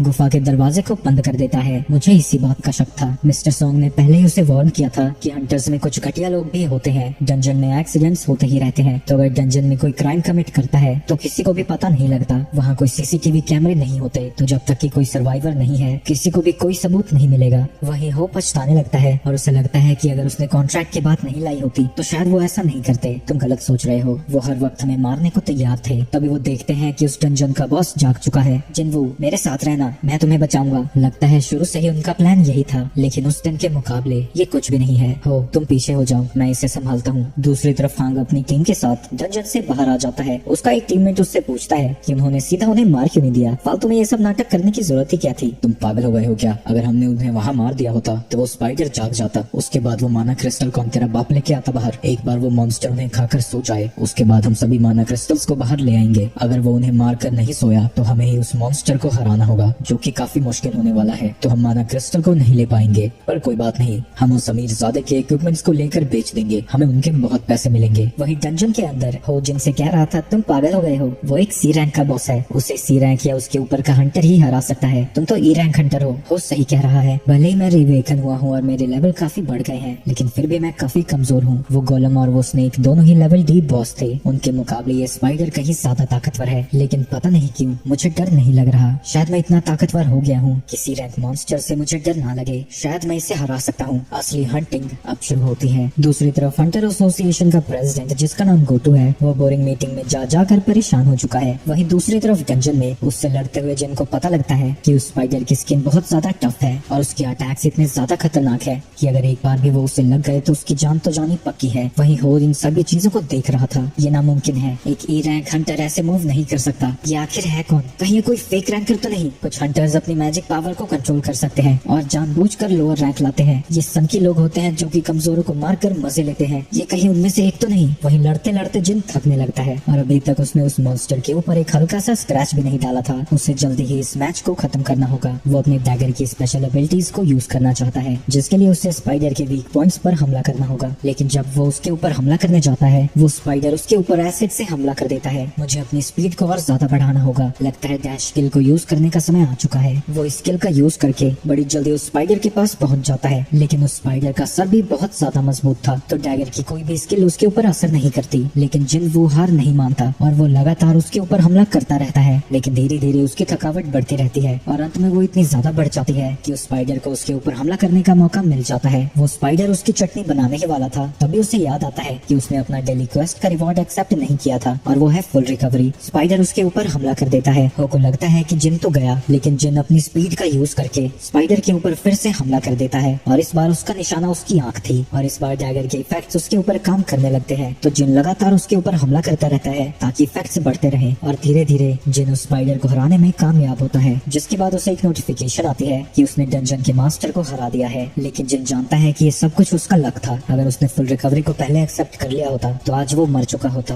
वहीं हो हैरान हो जाता है क्योंकि जिन ने एक डंजन बॉस को अकेले ही हरा दिया था और उसे यकीन हो जाता है कि जिन वो एक फेक रैंकर है जिनको स्पाइडर से एक जम मिलता है। तभी वहाँ हो पहुंच जाता है। बड़े भैया, अब से मैं इस सामान सारा मैं ही उठाऊंगा और आप चाहें तो वो जम भी इस बैग में डाल सकते हैं। क्या आप पानी पीना चाहेंगे? जिसके बाद वो अकेले ही माना क्रिस्टल्स को तोड़ना शुरू कर देता है। इससे क्या हुआ, उसी वक्त हंक का ग्रुप वहाँ पर वापस आ जाता है। दूसरी तरफ चेयरमैन को उसी हंटर के साथ स्पार कर रहे थे और उसके ऊपर भारी पड़ते हैं। आप तो सच में काफी ताकतवर हैं। मैं पहले से काफी कमजोर हो गया हूँ और तुम्हारी इम्प्रूवमेंट को देखकर पता लगता है कि तुम बहुत ज्यादा ट्रेन करते हो। ट्रेनिंग से भले ही एक हंटर का लेवल ना बढ़े, लेकिन स्किल्स तो इम्प्रूव हो ही जाती है। एक हंटर को मेंटली और फिजिकली हमेशा स्ट्रॉन्ग रहना चाहिए, खासकर डंजन्स में जहाँ पता नहीं होता कि कौन सा इंसान कैसा होगा। वहीं दूसरी तरफ डंजन में हंक के सारे पंटर कह रहे थे कि वो दोनों चिरकुट इसलिए जिंदा है क्योंकि ये स्पाइडर बहुत ज्यादा कमजोर होगा और उस अमीरजादे के आर्मर ने ही उन दोनों को अभी तक जिंदा रखा है। तुम्हारा आर्मर सच में काफी कमाल का है। मैं जानता हूँ कि तुम एक अमीर फैमिली से हो। अगर तुम जिंदा रहना चाहते हो तो जिन को मार दो। हम कोटा को पूरा करने के लिए कमजोर हंटर्स को इसलिए इंक्लूड करते हैं ताकि हम उन्हें मारकर पूरी लूट अपने लिए रख सके। अगर तुम यहाँ से जिंदा बाहर जाना चाहते हो तो तुम्हें उसे मारना ही होगा। अगर तुमने ऐसा नहीं किया तो तुम दोनों को ही यहाँ मरना होगा। इस लड़के का आर्मर सच में काफी खतरनाक है। इसी की मदद से उस स्पाइडर को उसने मार गिराया। तभी हो जिन के सामने आकर लड़ने के लिए तैयार हो जाता है। ये देख के वो सभी लोग उन्हें मारने के लिए आगे बढ़ने लगते हैं और हांग उनसे पूछता है, क्या तुमने कभी किसी इंसान की जान ली है? तभी जिन के सामने एक अर्जेंट क्वेस्ट आता है और वो क्वेस्ट उन सभी लोगों को मारने का था। वो सबसे पहले कमजोर वाले को मारना चाहते हैं तो वहां जिन वो के ऊपर हमला कर देता है। उसकी हालत देखकर हो को उसकी फिक्र होने लगती है। दूसरी तरफ हम कुछ हंटर्स को देखते हैं जिनमें से एक हंटर उनकी चाही के साथ ट्रेनिंग के बारे में पूछती है। वो बताती है कि उस एस रैंक हंटर ने बड़ी ही जल्दी उन मॉन्स्टर्स को हरा दिया और वो खुद को काफी लकी समझती है कि उन्हें चाह के गिल्ड ने रिक्रूट किया क्योंकि एक हंटर के ग्रुप के बारे में कहा जा रहा है कि उसके लोग कुछ ज्यादा ही मर रहे हैं। दूसरी तरफ डंजन में जिन वो सोच रहा था, आखिरकार मैं कैसे भूल गया, ये दुनिया मतलबी धोखेबाजों से भरी हुई है। ये सिस्टम सीधा मुझे उन्हें मारने को कह रहा है। क्या ये मुझे किसी चीज के लिए जिंदा रखना चाहता है? अगर ऐसा ही है तो ठीक है। अगर ये सिस्टम मुझे यूज कर रहा है तो मैं भी इसे ताकतवर बनने के लिए यूज करूंगा। मैं तो भूल ही गया था, इस दुनिया में कमजोरों से हमेशा चीजें छीनी जाती हैं। अरे वाह, ये लगता है वीकेस्ट हंटर को समझ जाएगा कि दुनिया काम कैसे करती है। अगर तुम लोग मारने के लिए तैयार थे तो अगर तुम्हारे मरने की बारी आती है तो भागना मत। लगता है तुम्हें समझ नहीं आया कि यहाँ चल क्या रहा है। तुम्हें सही में लगता है तुम्हारे जैसा ई रैंक हंटर हमारा कुछ बिगाड़ पाएगा? तो अभी वो बिजली की तेजी से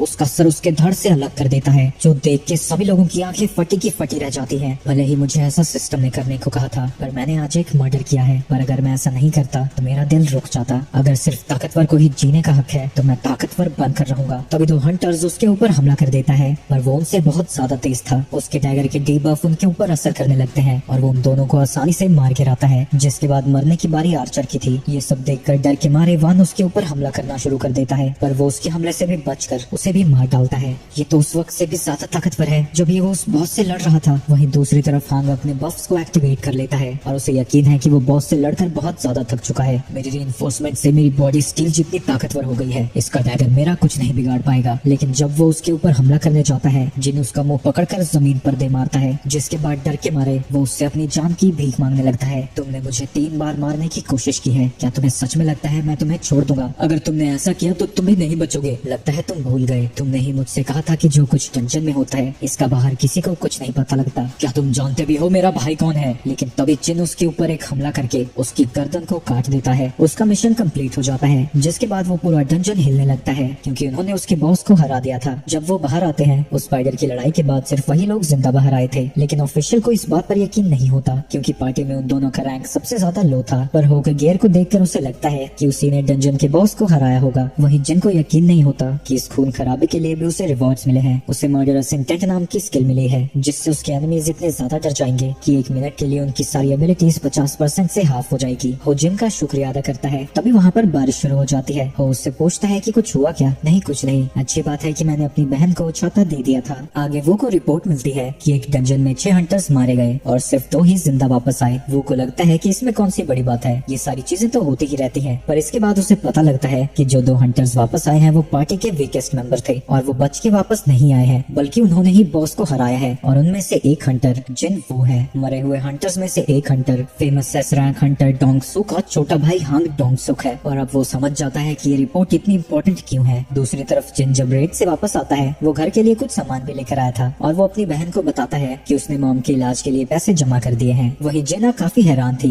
क्योंकि इस वाली रेड से उसे काफी ज्यादा अच्छे पैसे मिले हैं, पर इस बार वो जरा भी जख्मी नहीं दिख रहा था। तो उसे लगता है कि उसके साथ वाले हंटर्स काफी ज्यादा स्ट्रॉन्ग होंगे। लेकिन जिन इस बात का कोई भी जवाब नहीं देता। जिन वो बियर पीता है पर तभी उससे नोटिफिकेशन आती है कि उसकी बॉडी के अंदर कोई हार्मफुल चीज गई है और वो उसे तुरंत ही डिटॉक्सिफाई कर देता है। इसके बाद वो खाना ठूस कर सोने चला जाता है। लेकिन थोड़ी देर में वहाँ उसकी बहन आती है और उसे बताती है कि कोई जिनहो नाम का लड़का उससे मिलने आया है। वहीं इतनी सारी बियर्स को देखकर वो उससे कहती है कि अगर वो इतनी बियर पीने लगा तो उसकी सेहत पर बुरा असर पड़ेगा। पर जिन उससे कहता है कि वो फिक्र ना करे और वहाँ से चला जाता है। आगे जिन वूहो से मिलने एक कैफे में आया हुआ है। मैं असल में एक स्ट्राइक टीम बनाने की सोच रहा हूँ। लेकिन इससे पहले कि उसकी बात पूरी होती जिन उसे सीधा मना कर देता है। मुझे अमीर लोगों से कोई भी बात नहीं करनी। लेकिन वो इतनी ज्यादा मिन्नतें करने लगता है कि जिन को उसकी बात सुनने के लिए मानना ही पड़ता है। असल में मैं अपना एक गिल्ड खोलना चाहता हूँ, पर उसमें पहली कंडीशन ये है कि मुझे 20 मिशन पर जाना होगा और वो वाला मिशन मेरा पहला ही था। रिटन एग्जाम्स के लिए भी मैंने काफी अच्छी तैयारी कर ली है, पर मेरी कॉम्बैट स्किल्स ज्यादा अच्छी नहीं है। तुम्हारे पिता का तो कंस्ट्रक्शन का काम है ना, तो तुम ये क्यों कर रहे हो? असल में मेरे पिता ने ही कहा है गिल्ड बनाने को। जिन वो सोचता है कि डंजन काफी ज्यादा फायदेमंद हो सकता है क्योंकि जो भी चीजें वहाँ मिलती हैं बाहर आकर महंगे दामों में बिकती हैं। आगे वो कहता है कि उसके फादर एक एस रैंक हंटर को उनके गिल्ड का लीडर बनाना चाहते हैं और उसका भाई वाइस कमांडर बनेगा। लेकिन कंट्री में सिर्फ 7 ही एस रैंक हंटर्स हैं और मिनग्यू ने तो कभी किसी गिल्ड को ज्वाइन भी नहीं किया और अब वो रिटायर हो गया है। तो क्या तुम्हारे फादर दूसरे गिल्ड से एस रैंक हंटर को खरीदना चाहते हैं? मैं तुम्हें पहले ही बता दूं ये काफी खतरनाक हो सकता है क्योंकि तुम्हारी दुश्मनी सीधा गिल्ड से हो जाएगी। लेकिन तभी हो कहता है कि वो उस गिल्ड का लीडर बनना चाहता है और इसके लिए उसे जिन की मदद चाहिए और वो चाहे तो वो उसकी पावर्स को छुपाकर रेड्स में हिस्सा ले सकते हैं। इसके बाद वो उसे एक बिल्डिंग के कागज दिखाता है जहाँ उनका हेडक्वार्टर होगा और इसकी कीमत 30 बिलियन वॉन है। ये जिन की मदद के लिए ये सारी बिल्डिंग उसके नाम करना चाहता है। अगर ये ऑफर उसे पहले मिला होता तो पलक झपकते ही इसे वो एक्सेप्ट कर चुका होता। लेकिन अब चीजें बदल चुकी हैं। वो दुनिया में अकेला ही हंटर है जो अपने रैंक को बढ़ा सकता है। उसे यकीन है कि वो एस रैंक या फिर उससे भी ऊपर पहुंच सकता है। ऐसे में 30 बिलियन उसके लिए कुछ भी नहीं होंगे। लेकिन अभी भी वो अपनी पावर्स के बारे में सब कुछ नहीं जानता और उसके साथ काम करना रिस्की हो सकता है। तो जिन वो ऑफर के लिए मना कर देता है, लेकिन वो अभी भी हार नहीं मानता और वो उससे कहता है कि अगर उसने उसकी मदद की तो वो जिंदगी भर के लिए उसका सीक्रेट किसी को नहीं बताएगा। लेकिन जैसे ही जिन उसे घूर कर देखता है वो डर के मारे वहीं चुप हो जाता है। दूसरी तरफ फोंग का छोटा भाई अपने भाई की मौत की वजह से बहुत गुस्से में है और वो उन दोनों सर्वाइवर्स के बारे में जानना चाहता है। लॉरा, क्या होगा अगर मैं किसी और कंट्री में किसी की जान लेता हूँ? तो वो बताती है कि अगर उस कंट्री से उनकी ट्रीटी है तो उसका ट्रायल वहीं पर चलेगा, लेकिन अगर ऐसा नहीं है तो उसे यहाँ डिपोर्ट कर दिया जाएगा और यहीं पर उसका ट्रायल होगा। डोंगसू अभी ही वहाँ जाना चाहता है पर लॉरा उसे याद दिलाती है कि उसका स्केड्यूल बहुत ज्यादा बिजी चल रहा है। मैं बस उम्मीद करता हूँ ये दोनों मेरे वहाँ जाने तक जिंदा रहेंगे। इसके बाद हम अगले दिन जिन वो और उसकी बहन को देखते हैं जो कि साथ में जॉगिंग के लिए गए हैं, जहाँ जिन उससे पूछता है कि अगर उसके पास 30 बिलियन वॉन होते तो वो क्या करती। वो कहती है कि वो सबसे पहले माँ की बिल्स भरती और फिर अपनी कॉलेज की फीस। पर ये इतने ज्यादा पैसे हैं कि इसके बाद क्या करना है उसे भी समझ नहीं आता। जिसके बाद जिन अपनी पूरी स्पीड में जॉगिंग करना शुरू कर देता है और वो देखता है कि डेली क्वेस्ट कंप्लीट होने के बाद भी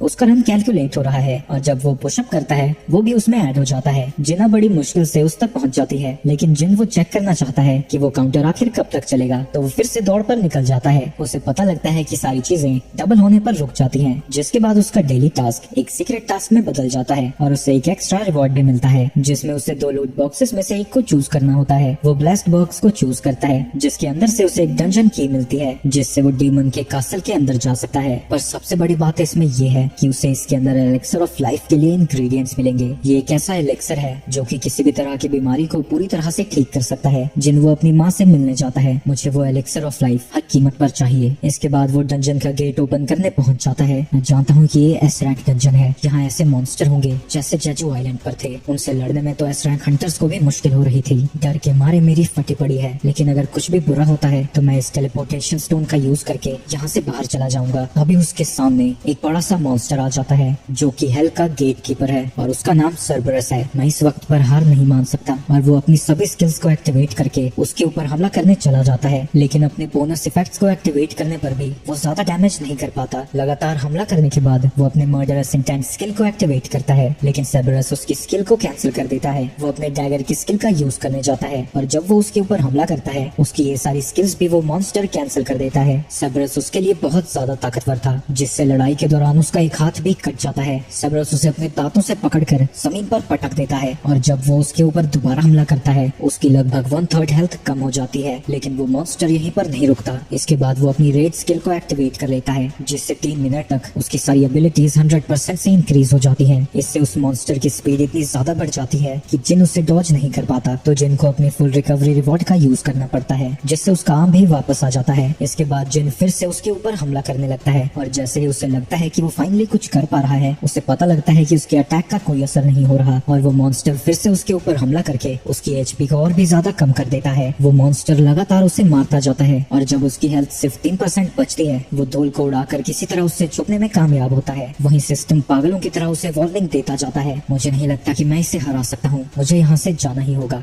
लेकिन जैसे ही वो स्टोन का यूज करने वाला था, सर्बरस आकर उसके ऊपर हमला कर देता है, जिससे वो स्टोन उसके हाथ से छटक कर कहीं दूर गिर जाता है, जिसकी वजह से जिन को फिर से उस मॉन्स्टर से छुपना पड़ता है और अब उसकी हेल्थ बहुत ज्यादा कम हो चुकी है। अगर मुझे इसने 1-2 बार और मारा तो मैं मारा जाऊंगा। तभी उसे याद आता है कि उसके सिस्टम में एक शॉप है जहाँ से वो जल्दी जल्दी 3 हीलिंग पोशंस खरीदता है, लेकिन हर एक पोशन सिर्फ 100 हेल्थ ही रिस्टोर करती है। जिसके बाद वो पॉइजन निकालता है जो कि उसे सांप को मारने पर मिला था। वो उस पॉइजन को पी जाता है, तब इस सिस्टम उस पॉइजन को डिटेक्ट करता है और उसकी बॉडी को डिटॉक्सिफाई कर देता है, यानी उसकी स्ट्रेंथ भी बढ़ जाती है और उसके मसल्स भी इंटैक्ट रहते हैं। तभी सर्बरस उसके ऊपर हमला करने पहुंच जाता है और उसे फिर से बुरी तरह से घायल कर देता है, लेकिन जिन अभी हार नहीं मानता और उसी वक्त वो देखता है कि उस मॉन्स्टर की रेड स्किल अब डीएक्टिवेट हो गई है। तो जिन ने जो भी उसके ऊपर हमले किए थे अब वो उसके ऊपर असर करने लगते हैं। इस मौके का फायदा उठाकर जिन लगातार उसके ऊपर हमला करने लगता है, वो उसे घायल करता जाता है, लेकिन तभी वो मॉन्स्टर फिर से उसके ऊपर हमला कर देता है। ब्रायन वक्त पर जिन उसके मुंह को ही पकड़ लेता है, लेकिन सर्बरस उसे हवा में उछाल कर उसे अपने दांतों के बीच में दबा देता है, जिसकी वजह से उसकी हेल्थ बहुत ज्यादा कम हो जाती है। लेकिन इस हालत में भी जिन हार नहीं मानता और वो लगातार उसके ऊपर हमला करता रहता है। सर्बरस उससे बचने की कोशिश करता है, लेकिन जिन उसे नहीं छोड़ता और एक फाइनल अटैक के बाद वो मॉन्स्टर हार कर नीचे गिर जाता है और एक नोटिफिकेशन उसे बताती है कि उसने हेल के गेट कीपर को हरा दिया है। इसकी वजह से वो कई बार लेवल अप करता है और उसके सारे जख्म भी हील हो जाते हैं और उस गेट कीपर को हराने के बाद उसे डीमन कासल की एक की भी मिल जाती है। लेकिन तभी उसे एक अजीब सी नोटिफिकेशन आती है जो कि एलिक्सर की रेसिपी थी, जिसमें बताया गया है कि उसे 3 इंग्रेडिएंट्स की जरूरत पड़ेगी जो उसे डीमन के कासल में मिलेगी। सर्बरस से फाइट के बाद उसे पता लग चुका है कि वो कितना स्ट्रॉन्ग है। अगर वो इस हालत में उस कासल के अंदर गया तो वो 10 सेकंड भी नहीं टिक पाएगा, लेकिन वो वादा करता है कि वो एक दिन यहाँ वापस जरूर आएगा। इसके बाद जिन फिर से अपनी मॉम को देखने जाता है। क्या मैं सच में मॉम की इटर्नल स्लीप को ठीक कर सकता हूँ? मुझे 3 में से एक भी इंग्रेडिएंट नहीं मिला, पर मुझे ये तो पता है कि वो कहाँ मिलेगा। पर अगर मैं इस लेवल पर कासल के अंदर गया तो मैं जिंदा कभी वापस नहीं आ पाऊंगा। मुझे अपनी ताकत और ज्यादा बढ़ानी होगी। इसलिए वो हो की रिक्वेस्ट को मान लेता है और उसके साथ 19 सी रैंक मिशन पर जाने के लिए तैयार हो जाता है। वो कहता है कि उसकी एक शर्त है कि वो रेड्स पर सिर्फ 2 ही लोग जाएंगे, पर हम ऐसा नहीं कर सकते क्योंकि सी रैंक गेट्स में जाने के लिए 8 मेंबर्स की जरूरत पड़ती है। यानी हमें बस की स्ट्रेटजी का यूज करना होगा। हम बस कोटा को पूरा करने के लिए हंटर्स को रिक्रूट करेंगे, पर ये बहुत ज्यादा रिस्की है। इसे इस तरह से सोचो, अगर सिर्फ हम दोनों 19 सी रैंक मिशंस को कंप्लीट करते हैं तो ये कितनी कमाल की बात होगी और तुम्हारे डैड इससे तो इम्प्रेस हो ही जाएंगे। ये सुन के वो भी तैयार हो जाता है और कहता है वो रेड्स और बाकी के मेंबर्स का इंतजाम कर लेगा। दूसरी तरफ चार रनिंग कर रही थी, जिस दौरान उसे पता लग जाता है कि कोई उसके ऊपर नजर रख रहा है और वो उसे सामने आने को कहती है। मैं बस आपसे बात करने का सही मौका ढूंढ रहा था। वो उसकी ट्रेनिंग इंटरप्ट करने के लिए माफी मांगता है और उसे अपना कार्ड दे देता है। इसके बाद हम हो को देखते हैं जो कि अपने फादर के साथ कहीं जा रहा था। 10 साल पहले जब गेट्स पहली बार आए थे तब से ये दुनिया पूरी तरह से बदल गई है। अब दुनिया का इंफ्रास्ट्रक्चर बिना डंजन्स के रिसोर्सेज के फंक्शन नहीं कर सकता, इसलिए हंटर्स बहुत ज्यादा इम्पोर्टेंट है और उनके ऊपर एसोसिएशन पूरी नजर रखती है। यहाँ तक कि गेट्स को भी वही मैनेज करते हैं, पर सबसे ज्यादा प्रॉफिट उनका नहीं होता। जो सबसे ज्यादा प्रॉफिट कमाते हैं वो है गिल्ड्स। जापान के टॉप हंटर गिल्ड्स हैं hunters guild, white tiger guild, reaper guild, the fame guild और द नाइट गिल्ड। डंजन्स के प्रॉफिट पर इन्हीं की मोनोपोली है। मैं चीजों को ऐसे ही आगे बढ़ने नहीं दे सकता। अगर हम कुछ बदलना चाहते हैं तो हमें अपने गिल्ड को बनाना ही होगा। वही हो सोच रहा था कि अगर उन्होंने एस रैंक हंटर्स को जोड़कर गिल्ड बना भी लिया तभी इसमें रिस्क है। दूसरी तरफ हम जिन को देखते हैं जो कि रनिंग कर रहा था। वो नोटिस करता है कि जो भी वो एक्स्ट्रा एक्सरसाइज करता है अब वो काउंट नहीं हो रही है और जो पहले उसे लूट बॉक्स मिला था अब वो ऑप्शन में भी नहीं है। तो वो एक रेगुलर लूट बॉक्स से निकालता है इस उम्मीद में कि उसे कुछ अच्छा सा मिल जाएगा, पर उसमें से उसे एक बिंगो कार्ड मिलता है। समय बीतता जाता है और वो अपनी ट्रेनिंग जारी रखता है, लेकिन अब उसे जो 3 पॉइंट मिलते हैं वो काफी नहीं लगते। तभी जिन्वो को एक मैसेज आता है जो कि हंटर एसोसिएशन की तरफ से डी रैंक डंजन में जाने की रिक्वेस्ट है। मैं इस मिशन पर अकेला तो नहीं होऊंगा, पर कुछ ना करने से बेहतर तो जाना ही होगा। दूसरी तरफ हम सॉन्ग को देखते हैं, जहाँ उसका एक स्टूडेंट उससे कह रहा था, आप तो सच में कमाल के हैं, मैंने पूरी कोशिश की फिर भी आपको नहीं हरा पाया। तभी सॉन्ग को भी वही मैसेज आता है, तो उसका स्टूडेंट उससे पूछता है कि वो अभी तक रिटायर क्यों नहीं हुआ। ये सुन के सॉन्ग को वही डबल डंजन याद आ जाता है। तुम सच कह रहे हो, एक बूढ़ा आदमी जिसका एक हाथ भी कट चुका है, वो भला क्या कर सकता है। तभी उसका स्टूडेंट माफी मांगने लगता है और कहता है कि उसका ये मतलब नहीं था। सॉन्ग कहता है कि उसके प्राइम ईयर्स तो अब खत्म हो गए हैं, लेकिन वो अपने बच्चे कुछ समय में सोसाइटी के लिए कुछ करना चाहता है। दूसरी तरफ हम एक बच्चे को खेलता हुआ देखते हैं, जिसका डरपोक बाप किम उसे देख रहा था। उसे भी वही नोटिफिकेशन आती है और उसकी बीवी उसे याद दिलाती है कि पिछली रेड से वो बड़ी मुश्किल से जिंदा वापस आया था, तो अब उसे कुछ और करना चाहिए। पर किम कहता है कि उन्हें पैसों की जरूरत है, क्योंकि उनके बच्चे का स्कूल जल्द ही शुरू होने वाला है। तुम फिक्र मत करो, Hunter association low level hunters को खतरनाक मिशंस पर नहीं भेजती। वो दिन बस एक एक्सेप्शन था। दूसरी तरफ चोई बाइक को मिलने बुलाता है, जो कि उसके ऊपर भड़का हुआ है, क्योंकि उसकी वजह से उसे सड़े गले इंटरव्यू देने पड़ रहे हैं। जब बाइक अपनी सारी भड़ास निकाल लेता है, चोई उसे बताता है कि यूजिन कंस्ट्रक्शन अपना खुद का गिल्ड बनाने का प्लान बना रहे हैं, लेकिन बाइक को ये पहले से ही पता था। मुझे सच सच बताओ, आखिर तुमने मुझे यहाँ क्यों बुलाया है। दूसरी तरफ जूही के रूम में फोन पे उसकी मॉम उससे कहती है कि वो हंटिंग की जॉब छोड़ दे, क्योंकि वो बस दूसरों के रास्ते में आएगी, इसलिए वो उसे घर वापस आने को कहती है। लेकिन ये सुनकर वो गुस्सा हो जाती है। आप मेरी लाइफ को कंट्रोल करने की कोशिश बंद कीजिए, और फोन को काट देती है। वो रोते हुए सोचने लगती है कि क्या वो सच में बस दूसरों के रास्ते में आती है। तभी उसे हंटर एसोसिएशन से वही सेम मैसेज आता है। दूसरी तरफ चा चोई के पास जा रही थी, तभी रास्ते में उसे बाइक दिखाई देता है। ऑफिस में जाकर चा उसे बताती है कि जब वो ट्रेन कर रही थी, उसे यूजिंग कंस्ट्रक्शन के एक मेंबर ने कांटेक्ट किया था। वो शायद एक नया गिल्ड लॉन्च करने जा रहे हैं और वो चाहते हैं कि चा उनके गिल्ड की मास्टर बने। अगर तुम मुझे ये सारी चीजें बता रही हो, इसका मतलब तुमने उन्हें मना कर दिया है। ये सारी बातें बताने के लिए शुक्रिया। इसके बाद चा उससे पूछती है कि मिस्टर बाइक यहाँ क्या कर रहे थे। चोई बाइक से पूछता है कि वो जेजू आइलैंड के बारे में क्या सोचता है। जब से वो रेड फेल हुई थी, उस आइलैंड को सील कर दिया गया है और बस दूर से ही वहाँ पर नजर रखी जाती है, और हर साल वहाँ की अपडेट लोगों को दी जाती है। लोगों के दिलों में अभी भी वहाँ का डर बैठा हुआ है। चाहे दुनिया मुझे वेपन ऑफ ह्यूमैनिटी कहती हो, पर मैं उस आइलैंड के बारे में कभी नहीं भूल सकता, ना ही वहाँ जो हुआ था वो। मैं जल्दी उस आइलैंड को क्लियर करना चाहता हूँ, और इसके लिए मुझे तुम्हारी और क्रू की मदद चाहिए होगी, और साथ ही पब्लिक ओपिनियन भी हमारी तरफ होना चाहिए। इसलिए मैंने वो इंटरव्यू भी रखवाया था। ये सारी बातें सुन के बाइक की पुरानी यादें ताजा हो जाती हैं, जब उस आइलैंड पर उसका एक दोस्त मारा गया था। वहीं किसी अंधेरी जगह पर एक आदमी किसी से कह रहा था कि वो उन्हें मार डाले। दूसरी तरफ जिन के घर में उसकी बहन हैरान हो रखी है कि वो इतना बिजी कैसे रहने लगा है, क्योंकि पहले तो हर गेट से बाहर आने के बाद उसे हफ्तों लग जाते थे रिकवर करने में, और उसे लगता है कि ये सब कुछ उसकी ट्रेनिंग का कमाल है। जिन वो वहाँ से अपने रेड पर निकल जाता है, पर वो अपना एक भी गियर लेकर नहीं जाता। किसी और जगह हम सॉन्ग को देखते हैं। मैं एक स्वॉर्ड्समैन हूँ, पर मेरी अवेकेंड एबिलिटीज कोई भी फिजिकल तरीके से मुझे इम्प्रूव नहीं करती। मैंने अपनी पूरी जिंदगी मार्शल आर्ट्स में ट्रेनिंग की, लेकिन एक डंजन में इसका कोई काम नहीं बचा। तभी अचानक से उसके सामने जिनवो आ जाता है। वो नोटिस करते हैं कि जिनवो पहले से काफी अलग दिख रहा है। वो उसे बताता है कि जब वो हॉस्पिटल में उठा, उसकी टांग वापस से जुड़ी हुई थी।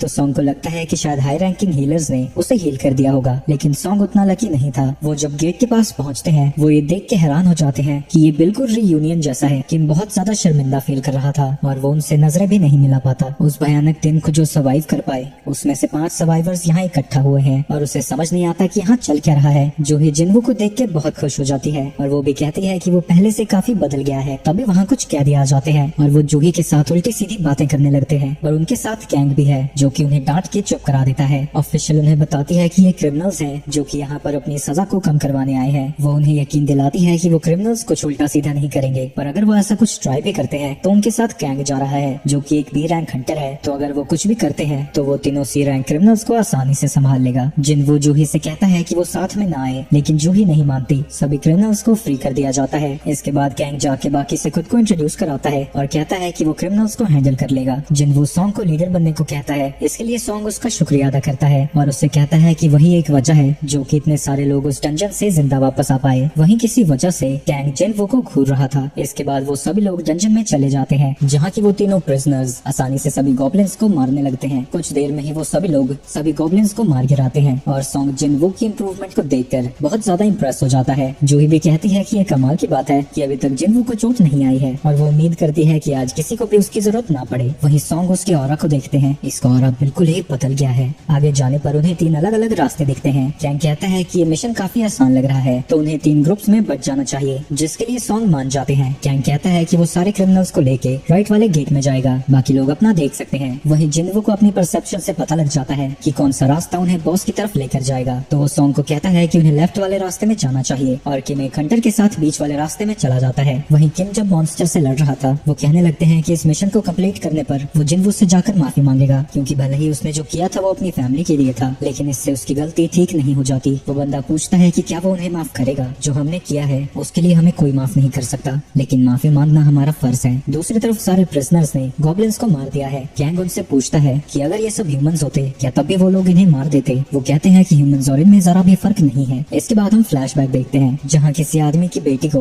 उन 3 लोगों ने असॉल्ट किया था, जिसकी वजह से उसने खुद की ही जान ले ली। और वो आदमी गुस्से में है क्योंकि कुछ सालों में ही वो सारे कैदी जेल से बाइज्जत बरी हो जाएंगे। ऊपर से वो हंटर्स हैं तो वो रेड्स को ज्वाइन करके अपनी सजा को और ज्यादा कम करवा लेंगे। इसलिए वो आदमी 3 मिलियन लेकर आए हैं जो कि वो कैंग को देना चाहता है उन तीनों कैदियों की जान लेने के लिए। वहीं प्रेजेंट में वो उनसे कहता है यहाँ से जाने के बाद मैं सर्वेलेंस टीम को बता दूंगा कि यहाँ हमें 100 गॉब्लिन्स मिले थे जिन्होंने तुम्हें मार डाला। कुछ देर में ही वहाँ किम और उसका साथी भी पहुँच जाता है जहाँ वो देखते हैं कि कैंग ने 2 कैदियों को मार दिया है। कैंग उन प्रिजनर से कहने लगता है कि उसे कहा गया है कि वो उन तीनों को टॉर्चर करके मारे। तभी वो देखता है कि वहाँ किम पहुँच गया है तो वो सबसे पहले उस प्रिजनर को मार देता है और उन 2 गवाहों को मारने के लिए उनकी तरफ जाने लगता है। वहीं दूसरी तरफ जिन को याद है कि कैंग उससे हॉस्पिटल में मिलने आया था और बस उम्मीद करता है कि वो उसे भूल चुका हो। तभी उन्हें चीखने की आवाज आती है और जब वो सभी भागते हुए वहाँ पहुँचते हैं उन्हें क्रिमिनल्स की डेड बॉडी दिखती है। किम का साथी भी मारा जा चुका है और वो देखते हैं कि किम की हालत काफी ज्यादा बुरी है। जो ही उसे हील करने लगती है और उसके जख्मों को देखकर सॉन्ग समझ जाता है कि उसकी ये हालत किसी मैजिकल बीस्ट ने नहीं की है। वो वेपन काफी ज्यादा शार्प था और जिसने भी उसे यूज किया है उसने जानबूझकर किम के वाइटल ऑर्गन्स को अवॉइड किया है। पर किम ने अब हार मान ली है। जिनवू उसे याद दिलाता है कि उसकी एक फैमिली भी है, उससे जिंदा रहना ही होगा ताकि वो हमेशा उससे नफरत करता रहे। किम अपनी आखिरी सांसों में जिनवू से माफी मांगता है जिसके बाद उसकी मौत हो जाती है। उसी वक्त कैंग जूही को मारने की कोशिश करता है पर जिनवू बीच में आकर उसे बचा लेता है। उसकी स्पीड को देखकर कैंग भी इम्प्रेस हो जाता है और सॉन्ग समझ जाता है कि ये सब कुछ उसी का किया धरा है। तुम तो हंटर एसोसिएशन के लिए काम करते हो ना, तो भला ये सब क्यों कर रहे हो? उन प्रिजनर्स ने तुम पर हमला करके तुम सभी को मार दिया पर वो लोग मुझे मार नहीं पाए, इसलिए मैं ही सिर्फ जिंदा बाहर गया। कैसी लगी मेरी कहानी? सॉन्ग जिनवू को पीछे रहने को कहता है क्योंकि उसे नहीं लगता कि वो उससे लड़ पाएगा और वो खुद उससे लड़ने के लिए आगे जाता है, ये जानते हुए कि कैंग बी रैंक है, उससे एक लेवल ऊपर। जूही अपने मैजिक से सॉन्ग की फिजिकल एबिलिटीज को बफ कर देती है और वो अपने स्वॉर्ड्समैनशिप का यूज करके कैंग को हराने की कोशिश करने लगता है, लेकिन कैंग उसके हर अटैक को डॉज करता जाता है। जिनवू भी उनकी लड़ाई को देख रहा था और वो समझ जाता है कि सॉन्ग भले ही अभी उसे टक्कर दे रहे हैं पर कैंग को हराने के लिए उनकी स्पीड बहुत ज्यादा कम है। कैंग लड़ाई के दौरान उसे घायल करने में कामयाब होता है पर उसे ये देखकर गुस्सा आ जाता है कि जूही तुरंत ही उसके जख्म को हील कर देती है और वो सबसे पहले जूही को मारने का डिसाइड करता है। पर एंड वक्त पर वहाँ सॉन्ग आकर उसे रोक देता है। सॉन्ग कहता है कि उसने एस रैंक हंटर्स को ट्रेन किया है तो वो उससे नहीं हारने वाला। तुम्हें सच में ऐसा लगता है? तुम्हारी ये नई ताकत बस टेम्पररी है और एक जादूगर कभी भी एक अससासिन को नहीं हरा सकता। और वो उसके ऊपर लगातार हमला करके सॉन्ग को मौत के करीब पहुंचा देता है और क्योंकि अब जूही की पावर्स भी खत्म हो गई थी वो उसे हील नहीं कर पाती और कैंग उसे मारने जाने लगता है। तभी कैंग अपने फायर मैजिक से उसके ऊपर हमला कर देता है लेकिन इससे वो बच जाता है। तुम जानबूझकर एक स्वॉर्ड्समैन की तरह लड़े ताकि मैं भूल जाऊं कि तुम एक जादूगर हो। तुम्हारा प्लान तो काफी अच्छा था, वो उसे मारने ही वाला था, लेकिन तभी वहाँ जिनवू आ जाता है।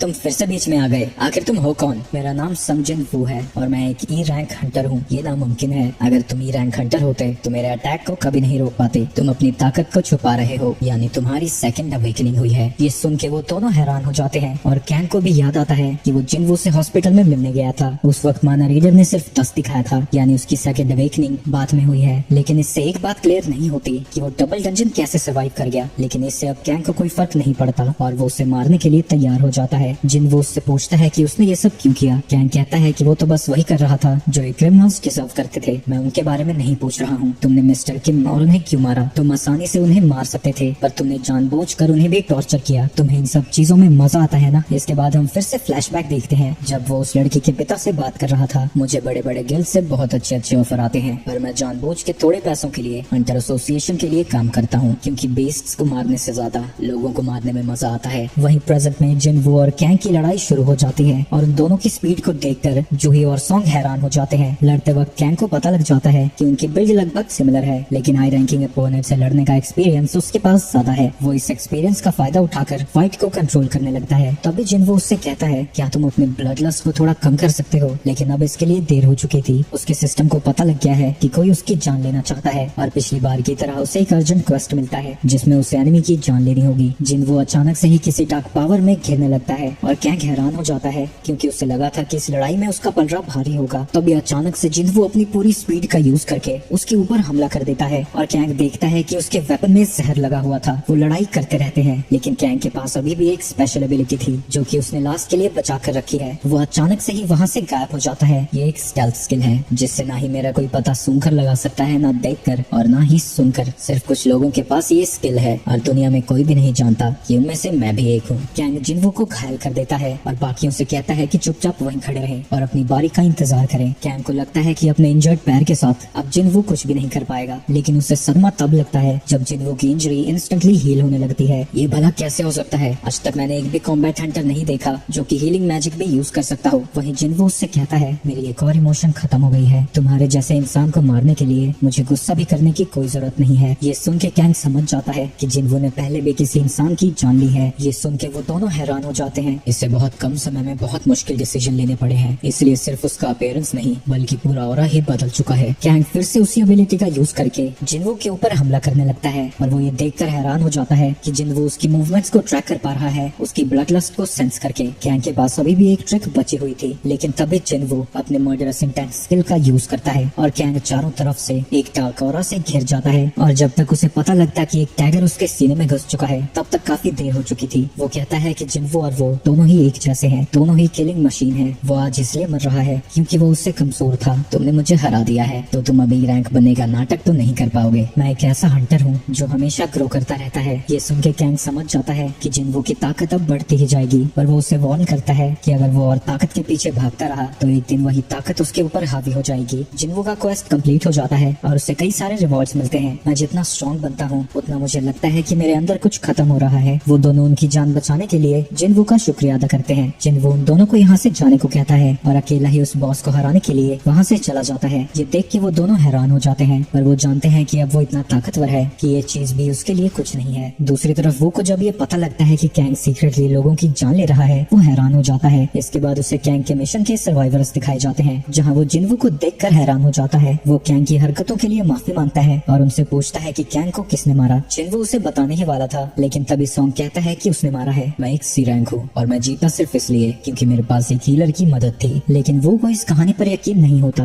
क्योंकि कैंग एक top level B rank hunter था और एक मेज टाइप सी रैंक हंटर उसे कभी नहीं हरा सकता। लेकिन वो बिना कुछ कहे वहाँ से चला जाता है। वहीं कैंग अब क्योंकि स्ट्रॉन्ग हो चुका था, वो को देखकर उसे पता लग जाता है कि वो एक ए रैंक हंटर है और अभी तो वो उसका सामना नहीं कर सकता। वहीं सॉन्ग को लगता है कि उसके पास कोई अच्छा ही रीजन होगा अपनी पावर्स को छुपाने का, तो वो कहता है कि वो बस उसका एहसान चुका रहा है उस दिन उसकी जान बचाने के लिए। उसी रात को जूही उससे पूछती है कि क्या उसे ये स्टोन याद है। वो दोनों साथ में चलते हुए बात करने लगते हैं कि जिन्वो कितना बदल गया है। वहीं जूही उसकी बिल्कुल उल्टी है, वो जरा भी नहीं बदली और उसे लगता है कि एक हंटर बनने के लिए वो दिल की बहुत ज्यादा कमजोर है। उसे अपने रैंक के हिसाब से हाई लेवल रेड्स में जाना चाहिए, पर वो हमेशा लो लेवल रेड्स में ही जाती है। पर ये चीजें उतनी भी बुरी नहीं है क्योंकि लो लेवल रेड्स में ही उसे जिन्वो से मिलने का मौका मिला। वो हमेशा ही घायल होता रहता था पर उसकी आंखों में हमेशा आगे बढ़ने का जज्बा था। जूही उसका क्रिस्टल उसे वापस कर देती है और बताती है कि वो अब रिटायर होने वाली है और वापस अपनी फैमिली के साथ रहने जा रही है, जिसके बाद वो दोनों दोबारा मिलने का वादा करके वहाँ से चले जाते हैं। इसके बाद हम फ्लैशबैक में देखते हैं कि वो को जिन पर शक हो रहा था, उसे यकीन नहीं होता कि उसके जैसा E rank B rank Kang को हरा सकता है, पर क्योंकि ये पहले ही वेरीफाई हो चुका था कि उसकी रीअवेकनिंग नहीं हुई है तो वो उसे जाने देता है। पर वो उसे वार्न करता है कि हांग के भाई को पता लग गया है कि उस डंजन से सिर्फ जिन और वो ही सलामत बाहर आए हैं, तो हो सकता है कि वो उनके पीछे आए। ये सुन के वो हैरान हो जाता है। वो उससे कहता है कि उसे कोई फर्क नहीं पड़ता कि उसकी मौत में तुम्हारा हाथ था या फिर नहीं, वो बस उन लोगों को ढूंढ रहा है जो वहाँ से जिंदा बच गए ताकि वो अपने भाई की मौत का बदला ले सके। एस रैंक हंटर्स के सामने कोई भी कानून कुछ नहीं कर सकता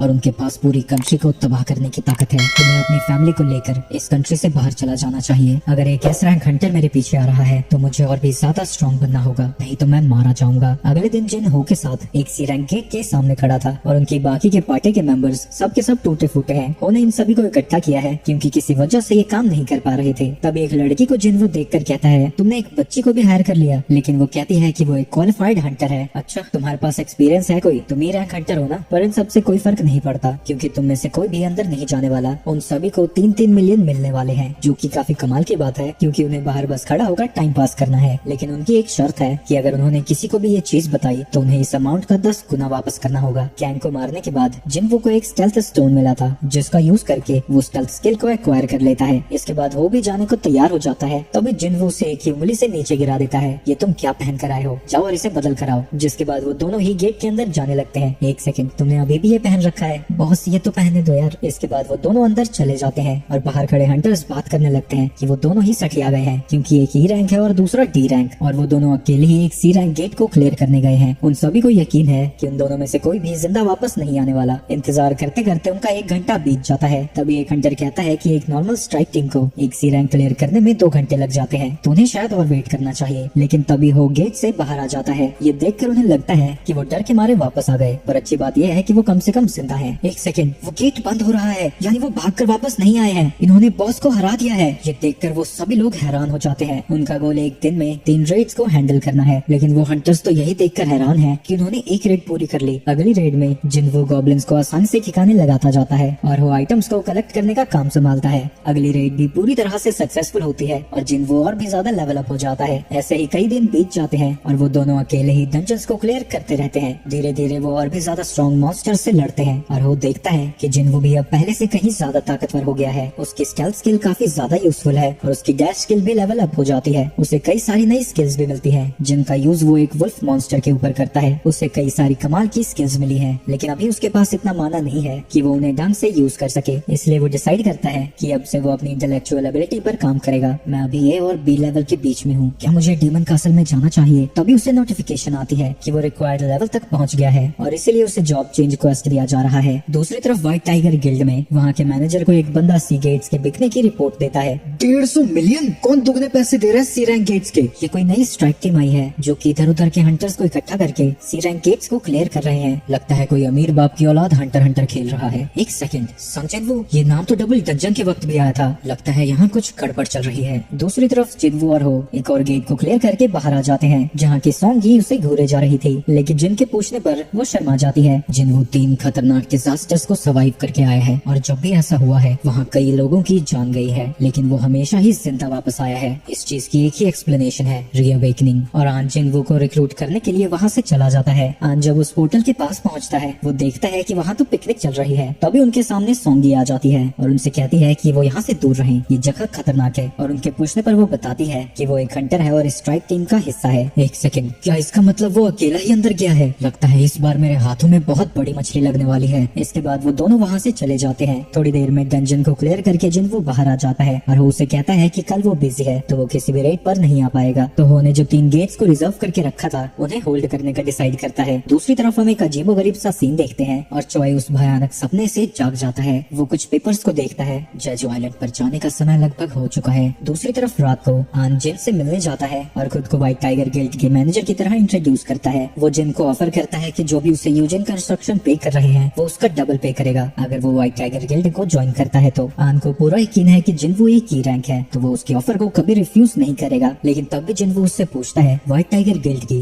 बिल्डिंग की कीमत क्या होगी?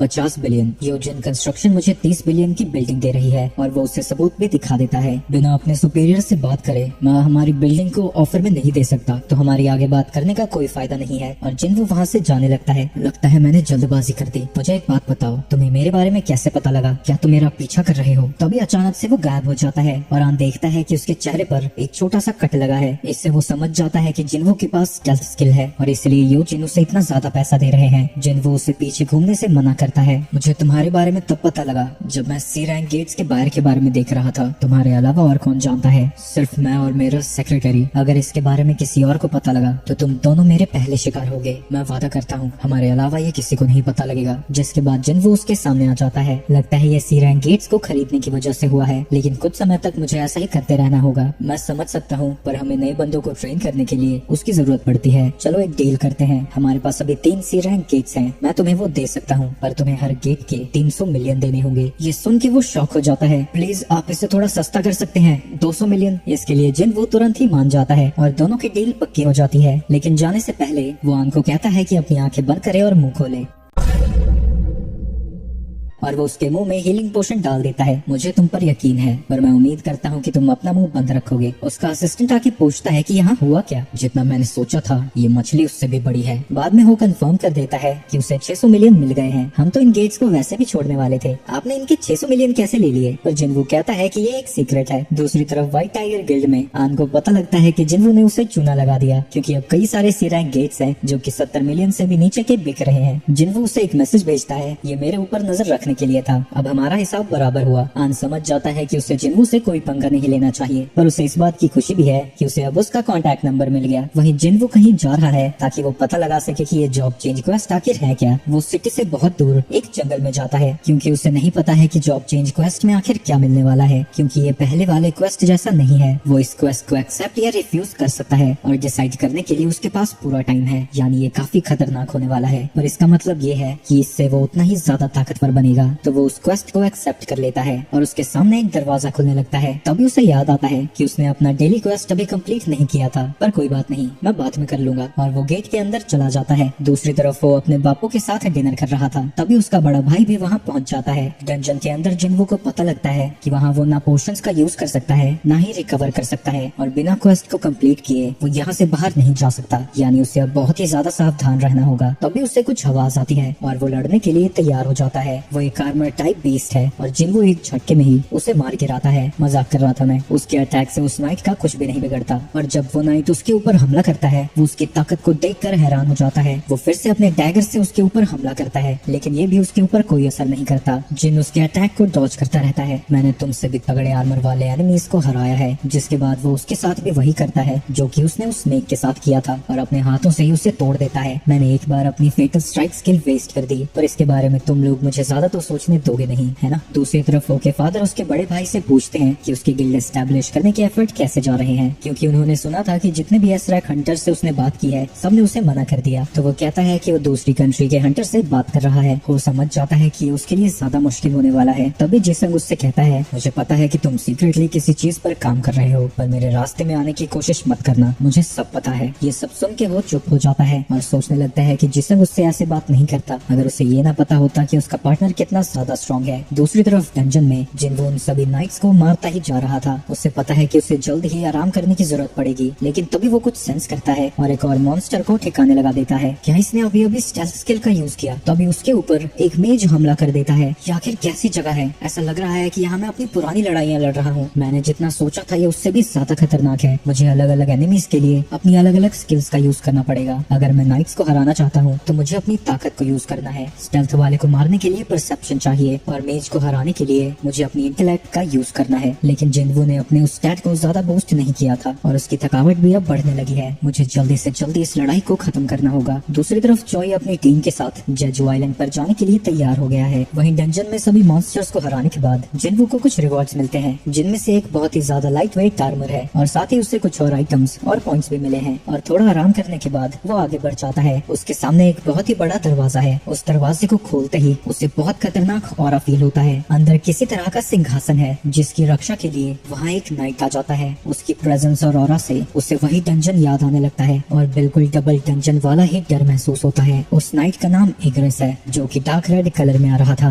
यानी वो जिन से कहीं ज्यादा ताकतवर है। इग्रेस इंस्टेंटली उसके ऊपर हमला कर देता है और जिन वो ये देखकर हैरान हो जाता है कि वो पिलर्स को मोमबत्ती की तरह काट सकता है। वो मॉन्स्टर आसानी से उसके ऊपर भारी पड़ रहा था और उसकी स्पीड और ताकत के सामने जिन्वू कुछ नहीं कर पाता। वो बस एक बाउंसिंग बॉल की तरह पूरे थ्रोन रूम में इधर से उधर टकराता रहता है। इसके बाद हमला करने की जिन्वू की बारी थी। वो अपनी स्पीड का यूज करके उसके ऊपर कई बार हमले करता है, लेकिन आखिरकार जब उसके ऊपर एक अटैक लैंड होता है वो उसके आर्मर को स्क्रैच भी नहीं कर पाता। इग्रेस जब उसके ऊपर हमला करता है वो बड़ी मुश्किल से उसे ब्लॉक कर पाता है, जिससे वो समझ जाता है कि स्पीड में वो भले ही लगभग बराबर हो, लेकिन ताकत में इग्रेस उससे कहीं ज्यादा आगे है। ये बहुत ज्यादा ताकतवर है, क्या मैं इसे हरा सकता हूँ? मेरा वेपन तो उसके ऊपर कुछ नहीं कर रहा। जिसके बाद वो अपने वेपन को इन्वेंटरी में वापस भेज देता है, लेकिन जिन्वू हैरान हो जाता है जब इग्रेस अपने सारे वेपन्स को नीचे फेंक देता है। दूसरी तरफ चॉय चेयरमैन को कॉल करता है और इस ऑपरेशन को अप्रूव करने के लिए उसका शुक्रिया अदा करता है। तुम अपना ध्यान रखना, मुझे पहले से ही पता है कि ये कितना खतरनाक हो सकता है, लेकिन ये मिशन सिर्फ थ्रेट लेवल्स को चेक करने का है। हमें पता लगाना है कि आखिर वो कितने ताकतवर हैं। दूसरी तरफ डंजन में इग्रेस अभी भी उसकी कुटाई कर रहा है। वो भी बिना किसी वेपन के वो उसे उठाकर दूर फेंक देता है और लात घूंसों की उसके ऊपर बारिश कर देता है। किसी तरह वो उसके अटैक से बचकर साइड आ जाता है। मैंने उसके सारे अटैक्स ब्लॉक कर दिए, लेकिन फिर भी मेरे 500 HP कम हो गए। अगर मेरे पास वो आर्मर ना होता तो पता नहीं क्या होता। मुझे नहीं लगता कि मैं ताकत में इसे हरा पाऊंगा। जिसके बाद वो अपनी डैश स्किल का यूज करने लगता है। वो अपनी स्पीड का यूज करके किसी तरह उसे एक मुक्का मार देता है, लेकिन इसके बाद वो चाहे जितनी मर्जी कोशिश कर ले, इग्रिस हर बार उसके अटैक को डॉज कर लेता है। तब इग्रिस उसे लात मार के दूर फेंक देता है, जिसके बाद उसे वो हवा से ही जमीन पर पटक देता है। लेकिन इन सब के बावजूद भी जिन्वू हार नहीं मानता और वो दोबारा खड़ा होकर उसके ऊपर हमला करता रहता है। उसकी मेहनत आखिरकार काम आती है और वो उसकी गर्दन पर जोर की लात मारता है, लेकिन इससे इग्रिस की सटक जाती है और वो उसके ऊपर और भी ज्यादा बुरी तरह से हमला करने लगता है। वो बिल्कुल उसे वैसे ही मार रहा था जैसे मेरी माता श्री कपड़ों को धोती है। वो उसकी धुलाई करता करता उसे उसी गद्दी के ऊपर फेंक देता है। जिन्वू की हालत तो बहुत खराब हो चुकी थी। इग्रिस उसके पास जाता है और अपनी तलवार को समन करके उसके ऊपर हमला कर देता है, लेकिन जिन्वू अपने हाथों से ही उसकी तलवार को रोक देता है। मैं अभी तक नहीं हारा हूँ। वो उसकी तलवार को दूर फेंक देता है और अपनी ब्लेड को समन करके उसकी आंख में हमला कर देता है, जिसके बाद जिन्वू अपनी पूरी ताकत लगाकर इग्रिस को पीछे ढकेलने लगता है और उसे सीधा दीवार में दे मारता है। इग्रिस जिन्वू का डैगर यूज करने लगता है, लेकिन वो तुरंत ही उसे वापस अपने हाथों में समन कर लेता है। जिन्वू उसकी गर्दन पर हमला कर देता है, लेकिन वो कट ज्यादा गहरा नहीं था, तो जिन्वू अपनी पूरी ताकत लगा देता है और जितनी भी स्किल्स होती हैं सारी स्किल्स का यूज करके उसके ऊपर हमला करता है और आखिरकार उस नाइट को हराने में कामयाब होता है। जिसके बाद उसे नोटिफिकेशन आती है कि वो इस लड़ाई को जीत गया। हमारी ताकत और स्पीड दोनों में ही बहुत ज्यादा गैप था। मैं तो सिर्फ गलती से जीत गया। अगर मैंने एक भी गलती की होती तो मैं मर चुका होता। तब जिन्वू को 4 रिवॉर्ड्स मिलते हैं। एक है 1.5 मिलियन गोल्ड, दूसरा एस रैंक हेलमेट है जो कि इग्रिस ने पहना था। वो डीमन कासल की भी एस रैंक थी ना, लेकिन इस तरह के गियर तो मुझे पहली बार मिले हैं। वो हेलमेट उसके स्टैट्स को बूस्ट कर देता है और डैमेज को 15% से कम भी। उसे एक रूल स्टोन भी मिलता है रूलर्स हैंड स्किल के लिए, और उसका फाइनल रिवॉर्ड एक इंस्टेंट टेलीपोर्टेशन स्टोन है। मैं तो इसे अपने इन्वेंटरी में भी नहीं रख सकता, तो अब क्यों मिल रहा है ये? जब मैंने बॉस को हरा दिया, क्या अभी जॉब चेंज क्वेस्ट खत्म नहीं हुआ है? तो अभी उसके पीछे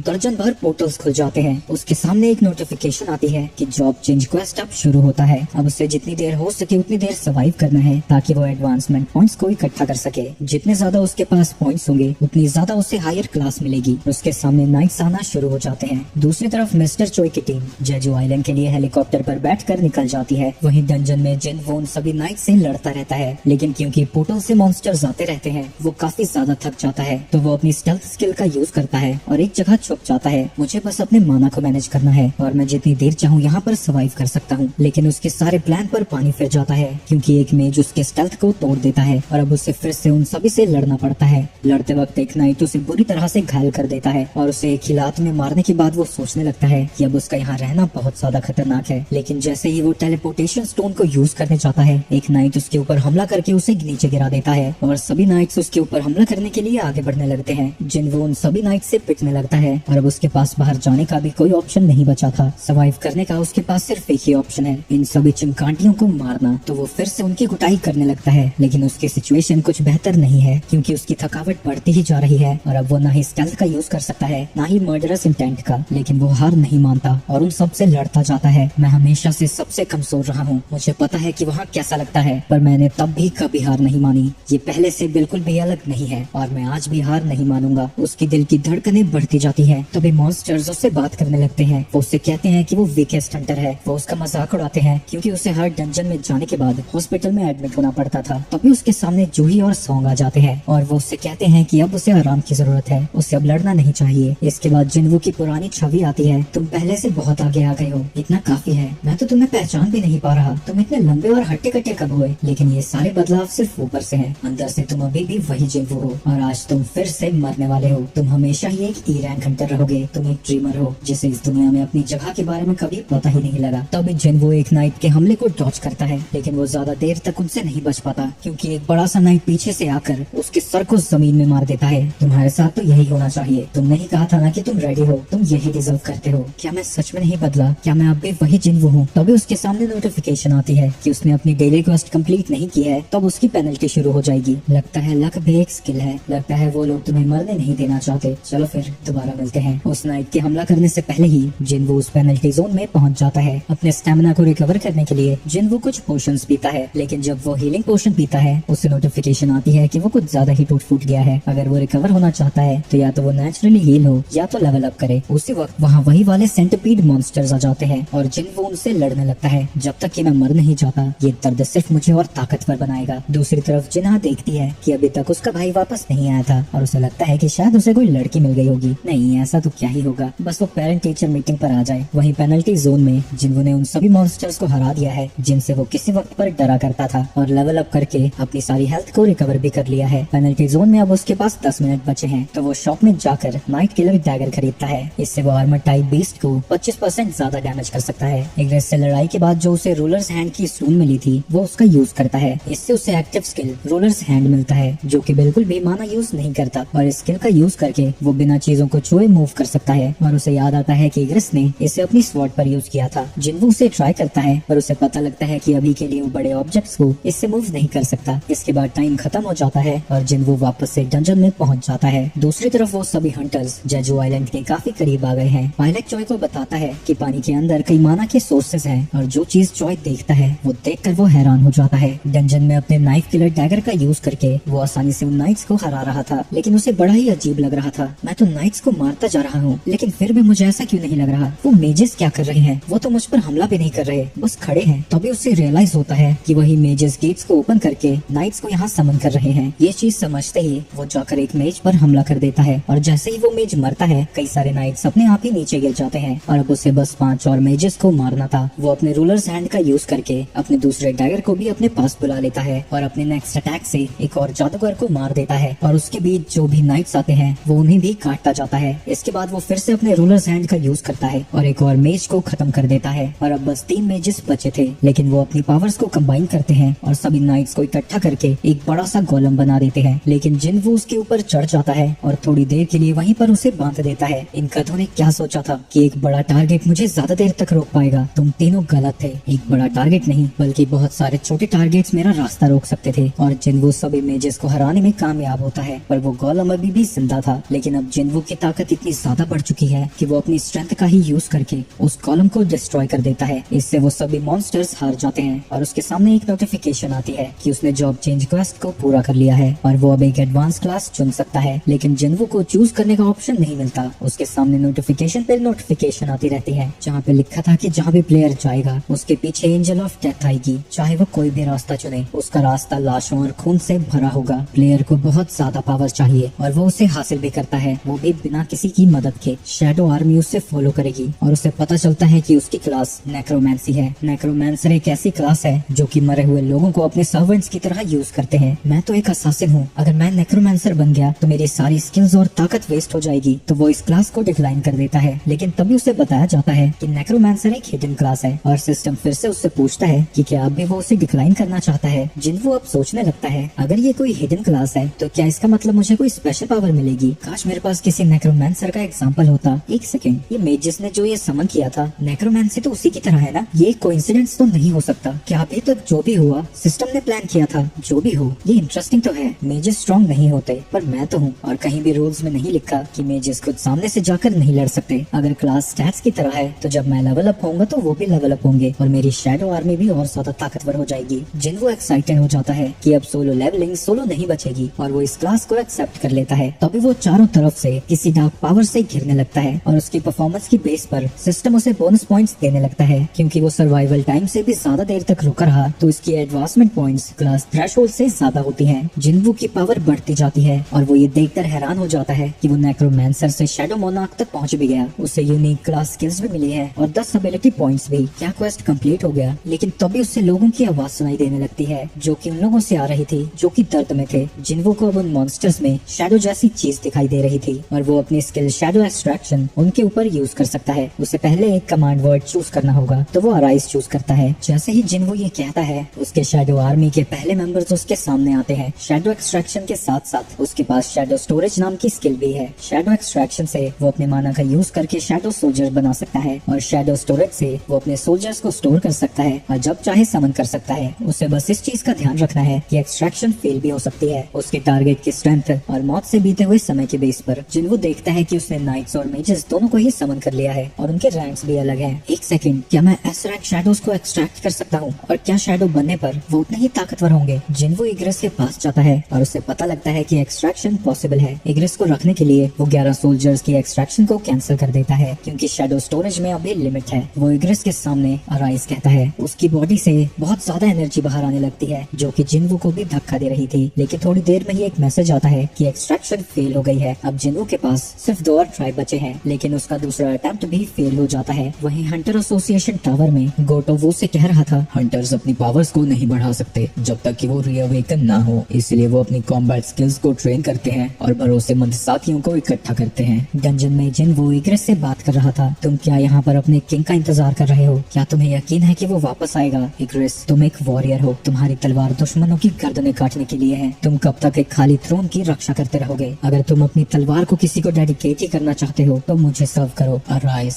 इस बार उसकी शैडो एक्सट्रैक्शन सक्सेसफुल होती है और इग्रेस की शैडो वहाँ बाहर आ जाती है और जिन्वो को उसका नाम रखने के लिए कहा जाता है। वो उसका नाम इग्रेस ही रखता है। इसी दौरान गोटो कह रहा था, रीअवेकनिंग हर दिन होती रहती है। मुझे उम्मीद है कि एक दिन कोई ऐसा हंटर आएगा जो कि हमारी सारी उम्मीदों को तोड़कर आगे बढ़ जाएगा और सभी हंटर्स को गाइड करेगा। इसी दौरान जिनकी सारी शैडो आर्मी उसके सामने झुक जाती है